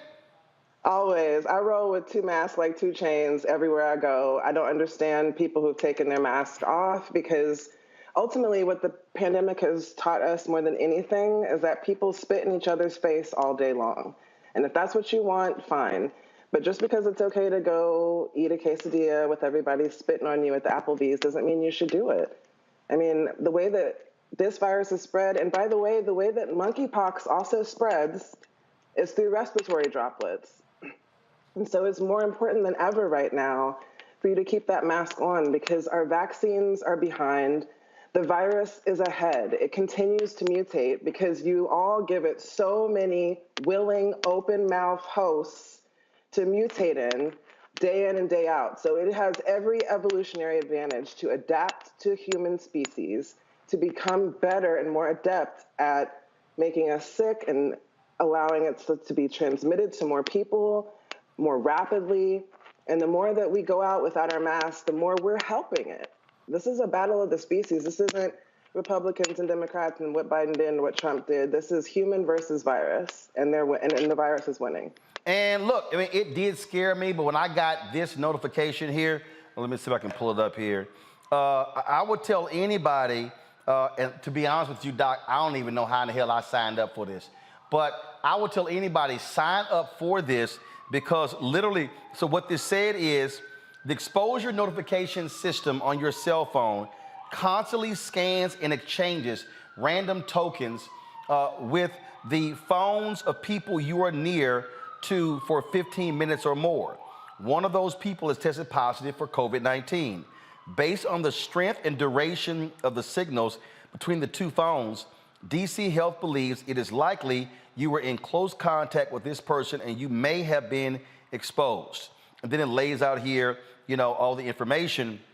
And when we were in Atlanta for the UNCF, same thing. Luckily, like literally we walked in from, we were all together, we walked in from dinner, and then the alert goes off my phone and it says for the last 15 to 59 minutes, you're in close proximity. Well, it was only our crew. We were all at dinner together. So it could have been like somebody at a table, you know, 2 or 3 tables, because we sat away from everybody else. And again, these alerts are important because you don't know what the hell everybody else doing. They're amazing, actually. We are working with groups out of MIT and also Carnegie Mellon who are engaged with digital vaccine development, which is essentially the tool that you're describing as a way for us to integrate digital tech with our mobile phones to track our movements, to track and trace, you know, disease spread. And it's a vital thing to have. I encourage everyone to sign up for it because honestly, if you're not going to do the job of protecting yourself with the vaccine, you're not going to protect yourself with a mask, then at the very least, know the risk. It's just like checking the map app or checking weather app. You check things when you leave the house because you want to know what's the traffic looking like, what's the weather right now. This is just as important, I think. Well, and also, look, get those free tests that they offer to you. Questions from our panel, real quick. Makongo, you first. Yes, thank you so much, Dr. Hudson, for all the incredible work that you're doing. As somebody who has 3 kids, my question is about the schools. We know that so much money was allocated, for retrofitting of schools, and I'm wondering, and a lot of it wasn't used. And so I'm wondering, do you think that schools are possibly letting their guard down even more now because of this belief that we're out of the pandemic? I think it depends on where they're located. I think there's a lot of schools that are doing a great job with, they're doing as well as they can with the resources they have of being consistent with mask usage, which is so important. Masks, you need physical barriers to infection when you're talking about viruses because they are little particles that are floating in the air. I cannot stress that enough. And so a lot of schools are going the extra mile and ensuring that their students stay masked and are taking it seriously. Unfortunately, we've seen news out of a lot of red states like Florida, Texas, that are, have thrown all that out the window and don't want to mandate masks, and the parents don't want to support it. And so a lot of those children are more vulnerable. So we always encourage parents, it doesn't matter what they're doing. For you in your house, keep the mask on, no matter what. Because the only thing, you're your last defense. Every single person, your last defense is covering your mouth and nose. Julian? I've been amazed. I've been at several large gatherings in the past several weeks, and I've been amazed at the reduction in the number of people who are wearing masks. I'm at something here in Chicago now, and I would say if half of the people are wearing masks, that's an overestimate. I mean, people are just really not doing it. And I was somewhere where a woman on a plane told me, "Oh, we don't believe in masks in Arizona." And I told her, I said, "Hon, it's not a religion." I mean, she sort of said after I put my mask on the plane because I took a sip of water and I put my mask on, she said, "Oh, we don't believe in masks." What is going on where it's just not crazy white Republicans, but a lot of people have just lift up their vigilance around masks. I mean, I have to admit, me too sometimes. But why? What's going on? What are we thinking? Some of it is COVID fatigue. Obviously, we've been in the pandemic for 2 years now. A lot of it, again, is the inconsistent messaging from our leaders, from the CDC. And a lot of it is targeted disinformation, which goes out to both, right-wing extremists and just as well as in our communities. And that's part of the work that we do is tracking mis and disinformation in digital spaces. And one of the things that we found is that there are similar threads of conspiracy theories and misinformation about the vaccine, the virus, and the pandemic that get disseminated to both Black and white communities online. But the reasons that they take hold are different, right? Because it's kind of like a freedom versus fear thing where in white communities and digital spaces, they believe that this is like an entrenchment upon their rights and they should have the right to allow the virus to infect them and mutate billions of times within their bodies and then spread it to the rest of their community. That's their God-given right. And then with us, people kind of play on our distrust of the medical systems that have enacted unethical human research and medical abuses and apartheid and racial bias for centuries now. And obviously, they kind of play on those fears that our community already rightfully has, these well-earned distrusts of healthcare systems, to propagate misinformation that would keep us from protecting ourselves. And it's unfortunate because in a lot of our digital spaces, we've convinced ourselves that the water is poisoned and now we're dying of thirst. Jeff? Yes, Dr. Hudson, thank you again for your work and everything you're doing to get the messages out there and to actually correct the misinformation. As a parent who is vaccinated, and 2 of my older ones are vaccinated as well, but I got little ones still down to 10, and I think about those moments when I'm riding in the car or I'm walking through the house and I see them asleep. That parental instinct hits me, and it reminds me that I'm responsible for them, for doing the best for their health. What about the children's vaccines? And is there hesitancy out there? Is there any legitimacy to the hesitancy that people have for vaccinating their children? And if so, what are those concerns and what should we not be concerned about? Sure. There certainly is. And as we've seen from the data, there's a drop-off on boosters, there's a drop-off on children's vaccinations. And so we really are behind and really need to, renew our campaigns to encourage people to vaccinate their children.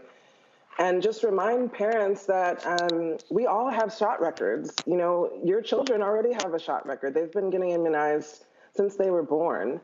And the reason why it's taken so long to get approvals for children is because the way that we do these things is we start with testing in the adults to determine safety and efficacy.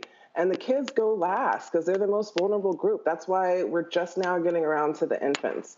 And if you look at the numbers, over, 500 million people have been vaccinated at this point worldwide. So we have the data on the safety and the efficacy. And in terms of children from 5 to 11, we know that, what they found is that about a third of the adult dose is what's safe for them. So that's what's authorized for kids for 5 to 11. And then this new authorization for infants and toddlers 6 months to 5 years. For Moderna, they've authorized 2 doses, which are a quarter of the adult dose, and it becomes effective about 40 days after the last dose. And then we've got the Pfizer, which has also been recommended for approval at 3 doses at about a 10th of the adult dose, which becomes effective about 80 days after the last dose. And either way, they suggest go with the first available. Both are protective. You just need to get vaccinated. We understand the hesitation. A lot of it was born out of a lot of the misinformation that came out about mRNA vaccines and people not understanding how these platforms have evolved over decades with solid research and science to prove the methods and the efficacy of those vaccines.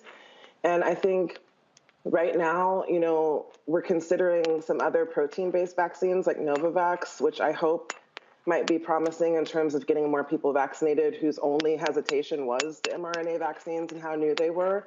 But I think, we just need to remind ourselves that we all have shot records for a reason.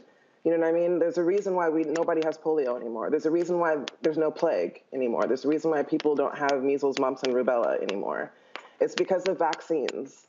We eradicated those diseases. And so there's nothing different about the program that we've established for COVID. It's besides the politics and the propaganda around it. All right. Doc, we appreciate Dr. Hudson. We appreciate it. Thank you so very much for joining us. Thank you. All righty. Have a good Juneteenth, folks. Going to take a quick break. Going to come back. And we're going to, first of all, let me thank Julian, Jeff, and Makongo for joining us on today's panel. Thank you so very much. When we come back, we're going to just do a recap of the Poor People's Campaign and play Reverend Dr. William Barber's speech. So I want to thank both of y'all. Enjoy the balance of your day. Keep it real, keep it black. All right, folks, I'll see y'all next week. Again, going to a break. We come back, recap of the Poor People's Campaign. Back in a moment. Love our new Alexa. It's a Buick. Yeah, Alexa. Buick. Alexa. It's a Buick. It's an Alexa. It's a Buick. It's an Alexa. Coach, that's a Buick. That's an Alexa. The Buick Enclave with available Alexa built-in. I'm Deborah Owens, America's Wealth Coach, and it's time to get wealthy. This economy is going topsy-turvy. What does this mean for recent graduates from college? We're talking with Leilani Brown, author of From Campus to Career. One of the first things that a graduate can do that serves them well is learning how to tell their story. That's right here on Get Wealthy, only on Black Star Network. How about sushi? I just had sushi for lunch yesterday. How about tacos? Automatic emergency braking, one of 6 advanced safety features standard on every 2022 Chevy Equinox. Find new technology. Find new roads. Chevrolet. Hi, I'm Vivian Green. Hi, this is Essence Atkins. Hey everybody, this is your man Fred Hammond, and you're watching Roland Martin, my man, Unfiltered.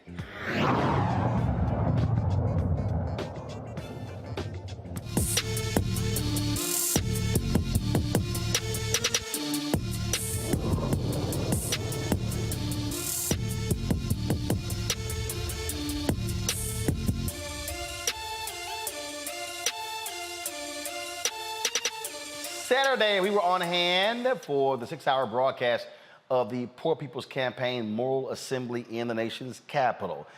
Thousands were in attendance at the particular event, again, allowing people to put this issue on the front burner of what's happening with poor and low income impacted workers all across this country. A number of speakers were there, but more importantly, it was the voices of your regular everyday folks, such as this affected worker who gave their testimony as to why this is important and why we must be focusing on those who are impacted by poverty and low wages. I am here to speak against racism and greed. We must bring this injustice to a stop. Okay, what you're gonna do is now. I was born in a society that racism and fascism was the way of life. I was born in it. Not any education would be brought to us because we were of black skin. Not any health care. I know how the civil rights began. I was there. My family chose to take the beat down, to take the torture, to take the absolute death in order to bring to light the inalienable rights belong to all of us. And they would not be silent anymore. So on this day, I step forth. On this day, I represent those mentors who taught me how to speak this truth. Dr. Cornel West also fired up the crowd with his remarks, and what Reverend Dr. Barber and Reverend Liz Theo-Harris did, they had affected workers from all the states represented, and then they would have a major speaker like Bernice King or Cornel West follow them up to encapsulate what they had to say. Here's Dr. West. Let the word go forth here and now that the Poor People Campaign is on the move. No matter what color, no matter what gender, no matter what sexual orientation, no matter what religious identity, we decide to love. And when you love folk, you hate the fact that they're treated unjustly. You loathe the fact they're treated unfairly. And if you don't do something, the rocks are going to shout out, and the sun is going to shine, and the clouds are going to move. I want to thank my dear brother William Barr. I want to thank my dear sister Elizabeth Theo-Harris for allowing God to use them in such a way that they are, in the language of John Coltrane, a force for good with a love supreme that embraces each and every one of us.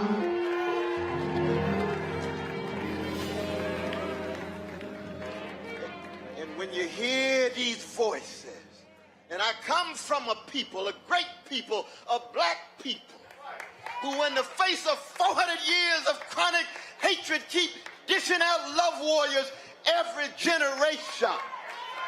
So that the spirit of Frederick Douglass and the spirit of Sojourner Truth and the spirit of Fannie Lou Hamer and the spirit of Malcolm X and the spirit of Marcus Garvey saying, these black folk gonna love themselves, and if we have the spiritual maturity, it's going to spill over from the chocolate part of town to the vanilla part of town. Oh, yes. It's going to... All right, folks, here was another one of the affected workers' testimony that took place on Saturday. Now, Washington, D.C., these yet to be United States, it does not have to be this way. It gets America. Poverty is not inevitable. We cannot accept abandonment amidst abundance. And we will not go back to normal or business as usual, because normal is the stories we just heard. Normal is 140 million poor and low income. Normal 100 people dying every day from poverty. Instead, Reverend Liz Theo Harris, one of the co-organizers of the Poor People's Campaign. Here is another one of the affected workers' testimony. My name is Christina Jimenez. I work for Maximus, a federally contracted employer.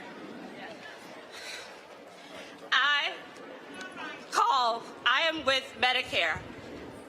I don't understand why I have to answer questions about health care when I don't even have health care for myself. I am a single mother of three children. Why do I have to say, oh, I gotta go to work, baby, I'm sorry, I can't take you to the doctor today? It is a shame. Why do we have people that have 13 per hour when we're supposed to be at 15? We deserve more. More. What do we deserve? More. Thank you, Mark. Everything costs so much. That's right. Why? That's right. Breathe. Dr. William J. Barber, and how they did this. Normally, when you look at these events, they would have like the major speaker speak last, but he actually spoke on the front end and wanted the voices of the workers to really tell this story. But he certainly gave a powerful, powerful speech to all the folks affected there. And so here's what we're going to do. We're going to take a quick break, and we come back.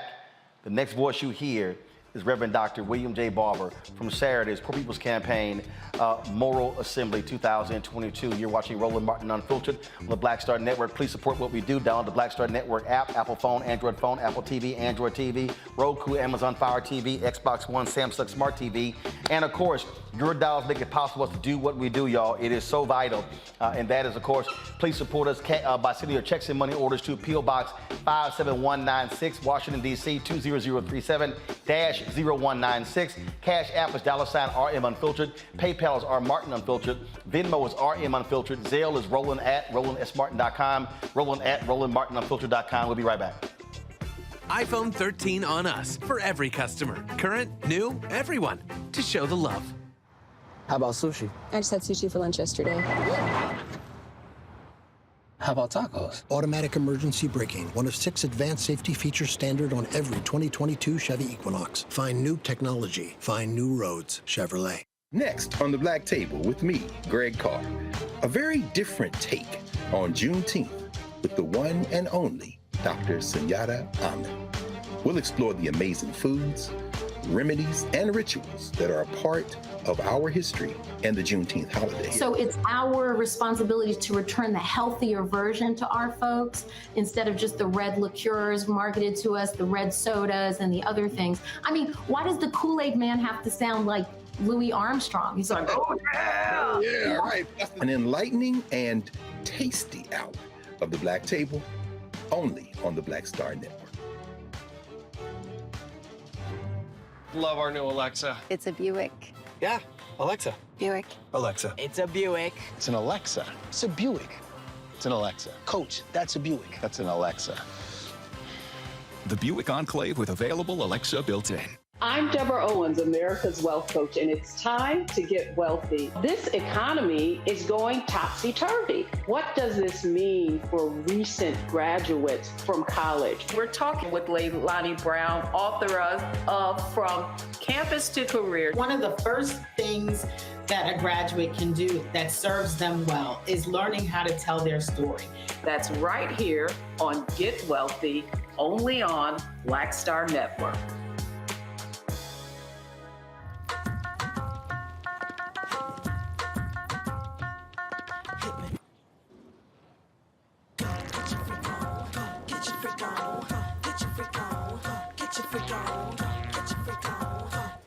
On the next A Balanced Life with Dr. Jackie, we're talking all things mental health and how helping others can help you. We all have moments where we have struggles, and on this week's show, our guests demonstrate how helping others can also help you.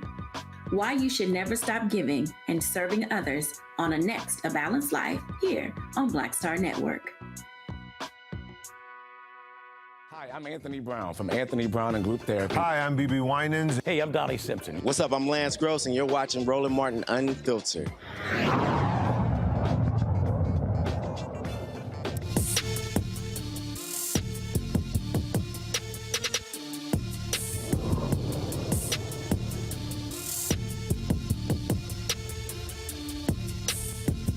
We are resolved not to stop until we no longer have to fight.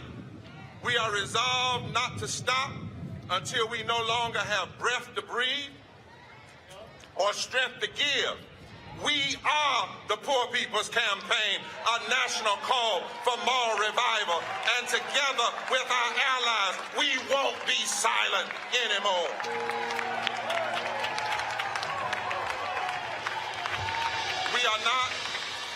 We are not here to beg, but to demand. What we're demanding is not radical, it's simply right. We've come to put a face and a voice on these numbers of poverty, to show that behind them, inside them, are real people and real lives. They are us, we are them, and we won't be silent anymore. The very fact that these realities exist means, Dr. West, that we are engaged in a moment that is constitutionally inconsistent, morally indefensible, politically insensitive, economically insane. As the great prophet of the Harlem Renaissance declared, we must take back our mighty land again. America has never been America to me, but we swear this oath that America will be. We must say with our bodies, with our voices, with our organizing, with our preaching, with our standing, even with our suffering and our sacrifices, that we won't be silent or unseen or unheard anymore.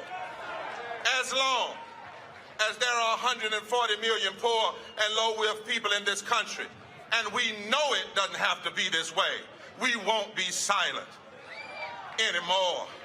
As long as there are 87 million people who are uninsured or underinsured, and everybody in the Congress gets free health insurance while they vote against us to have the same thing, we won't be silent anymore. As long as caving to the lobbying of the U.S. Chamber of Commerce, 49 Republicans and 2 Democrats refused to vote fairly and denied 32 million people just last year a $15 an hour minimum living wage, we won't be silent anymore. As long as we know this nation will never really deal with inflation and recession until she does right by the poor and low wealth of this country. As long as we have the hypocrites and their audacity to call people essential workers during the pandemic and then treat them like they're expendable when it comes to health care and wages. As long as 2 Democrats and 4 Republicans block child income tax credits, lift folk up for a few months out of poverty, and then drop them right back to hell in poverty, we won't be silent anymore. As long as people keep asking, how much will it cost?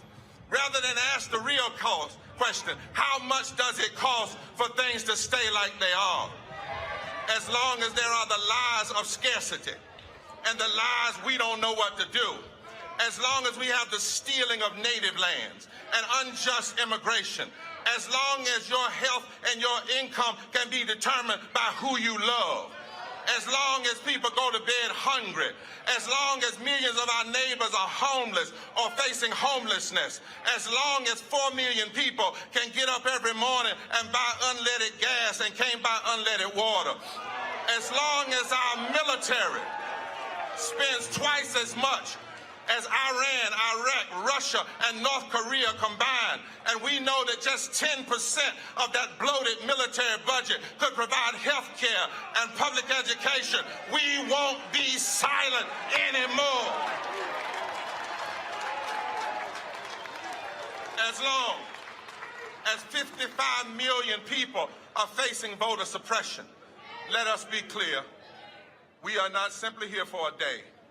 This assembly is to declare the full commitment of a fusion coalition. If you didn't know America, you better ask somebody.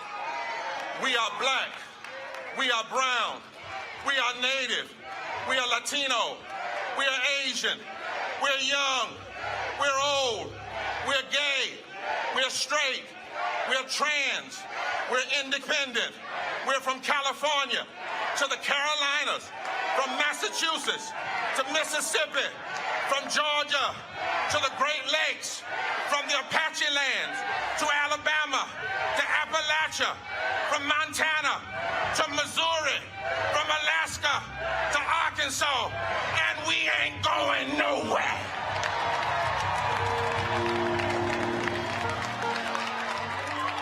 Now is the time for a third Reconstruction. We are the rejected who've been rejected by the politics of trickle-down economics and rejected by neoliberalism. 150 years ago, black and poor whites built the first Reconstruction. Over 50 years ago, black and white people and Latinos joined people of faith and followed the prophetic servant leader, Martin Luther King, and took on racism, poverty, and militarism, and a second Reconstruction. But now is our time for a third Reconstruction. We are not an insurrection, but we are a resurrection. And this is the day that the Lord hath made. This is the day that the stones that the builders rejected are coming together to be the cornerstones of a new reality. And so make no mistake, from the State House to the Congress to the White House, this is no one day on and one day off. This is a movement until children are protected, until sick folk are healed, until low-wage workers are paid, until immigrants are treated fairly, until affordable houses are provided, until the atmosphere, the land, and the water are protected, until saving the world and diplomacy and living in peace is more important than blowing up the world. We won't be silent anymore. If we've got to march, we'll march. If we've got to engage in nonviolent direct action, we'll engage. If we've got to give more attention with the media, we'll do it. If we have to ask workers to make Election Day a labor strike day, as long as God is love, as long as politicians are hurting the people that God wants healed, we say to America, you have made a promise. One nation, under God, indivisible, with liberty and justice for all. What a day that will be. But until then, this promise is non-negotiable, and we won't be silent or unseen or unheard anymore.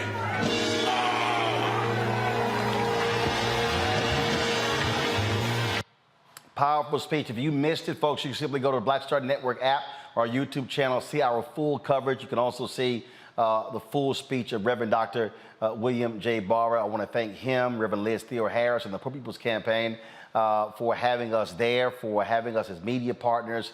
It's important that we cover this. I asked the question, y'all, who covered this? I don't know if ABC, NBC, CBS, Fox, CNN, or MSNBC even carried a significant amount of this event. It is as if it didn't exist. Well, it did. We were there. This is one of the reasons why Black-owned media is important.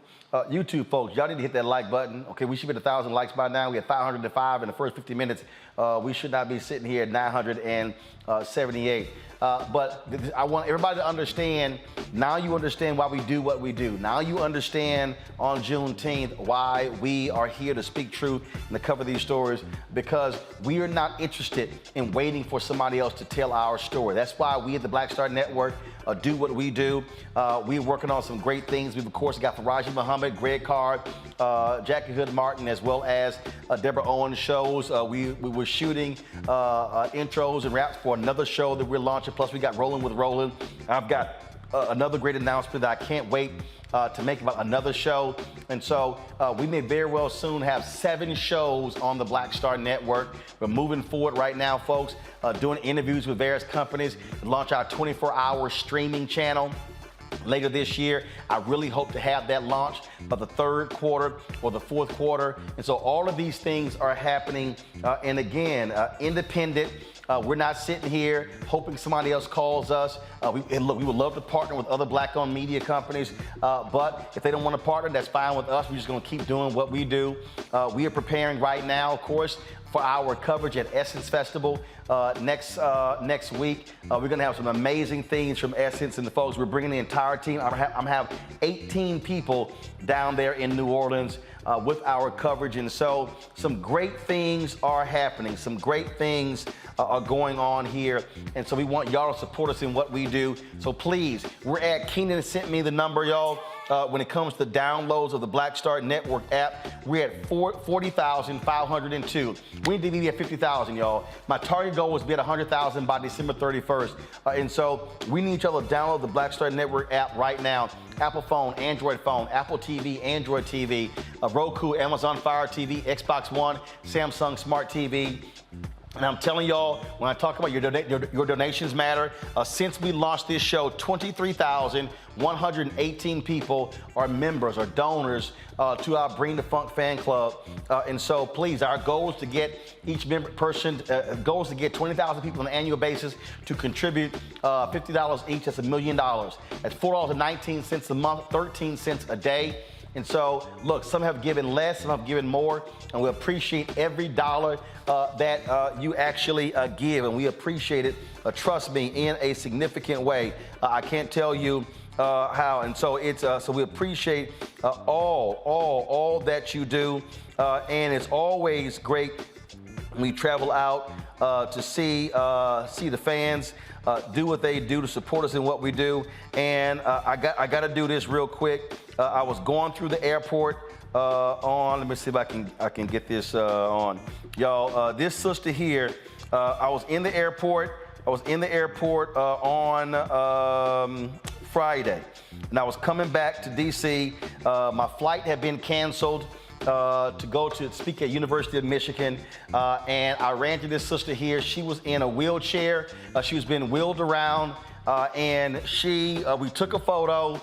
And you see right there, I'm holding that dollar. So she had this dollar bill made out in the shape of a heart.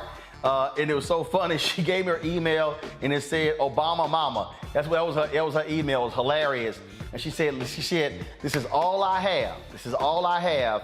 But I'm supporting what you do. I appreciate what you do. She said, thank you for keeping us informed. And so she said, I want a photo. Y'all, she was like, I want a photo. She took her mask down. When we got done, she put it back up and she said, please, please send me that photo. And she said, I want you to understand why this matters. And so, y'all, that happens all over. We had some people who hit us up on Saturday. People who were stopping by our show. They were sharing. They were just sharing so much information with us. And I'm telling y'all, it It is an amazing thing when we travel around this country, and when we come into contact with our fans, and when they want to show us love and affection, they literally walk up, and I'm telling you, it brings tears to your eyes when people walk up and they put cash in your hand and they say, look, you ain't gotta put my name up. We support the show. We support what you were doing. And man, it just blows me away. And so I was trying to download one of those videos. It hasn't downloaded yet. I'll try to have those for you tomorrow, folks. And so trust me, y'all are so critically important to our success, to doing what we do, us for able to be able to buy the equipment that we buy, for us to be able to fund the interns, be able to pay staff, be able to do all things that we do. And so that's why I'm always sharing with you what is happening with our show, what is happening in terms of what we're doing with it. And so it all matters. Trust me, every single dollar plays a huge role in what we do. And so if y'all have the video, so this actually happened. A little brother named Tank Parker, he rolled up on me. Go ahead, pull the audio up.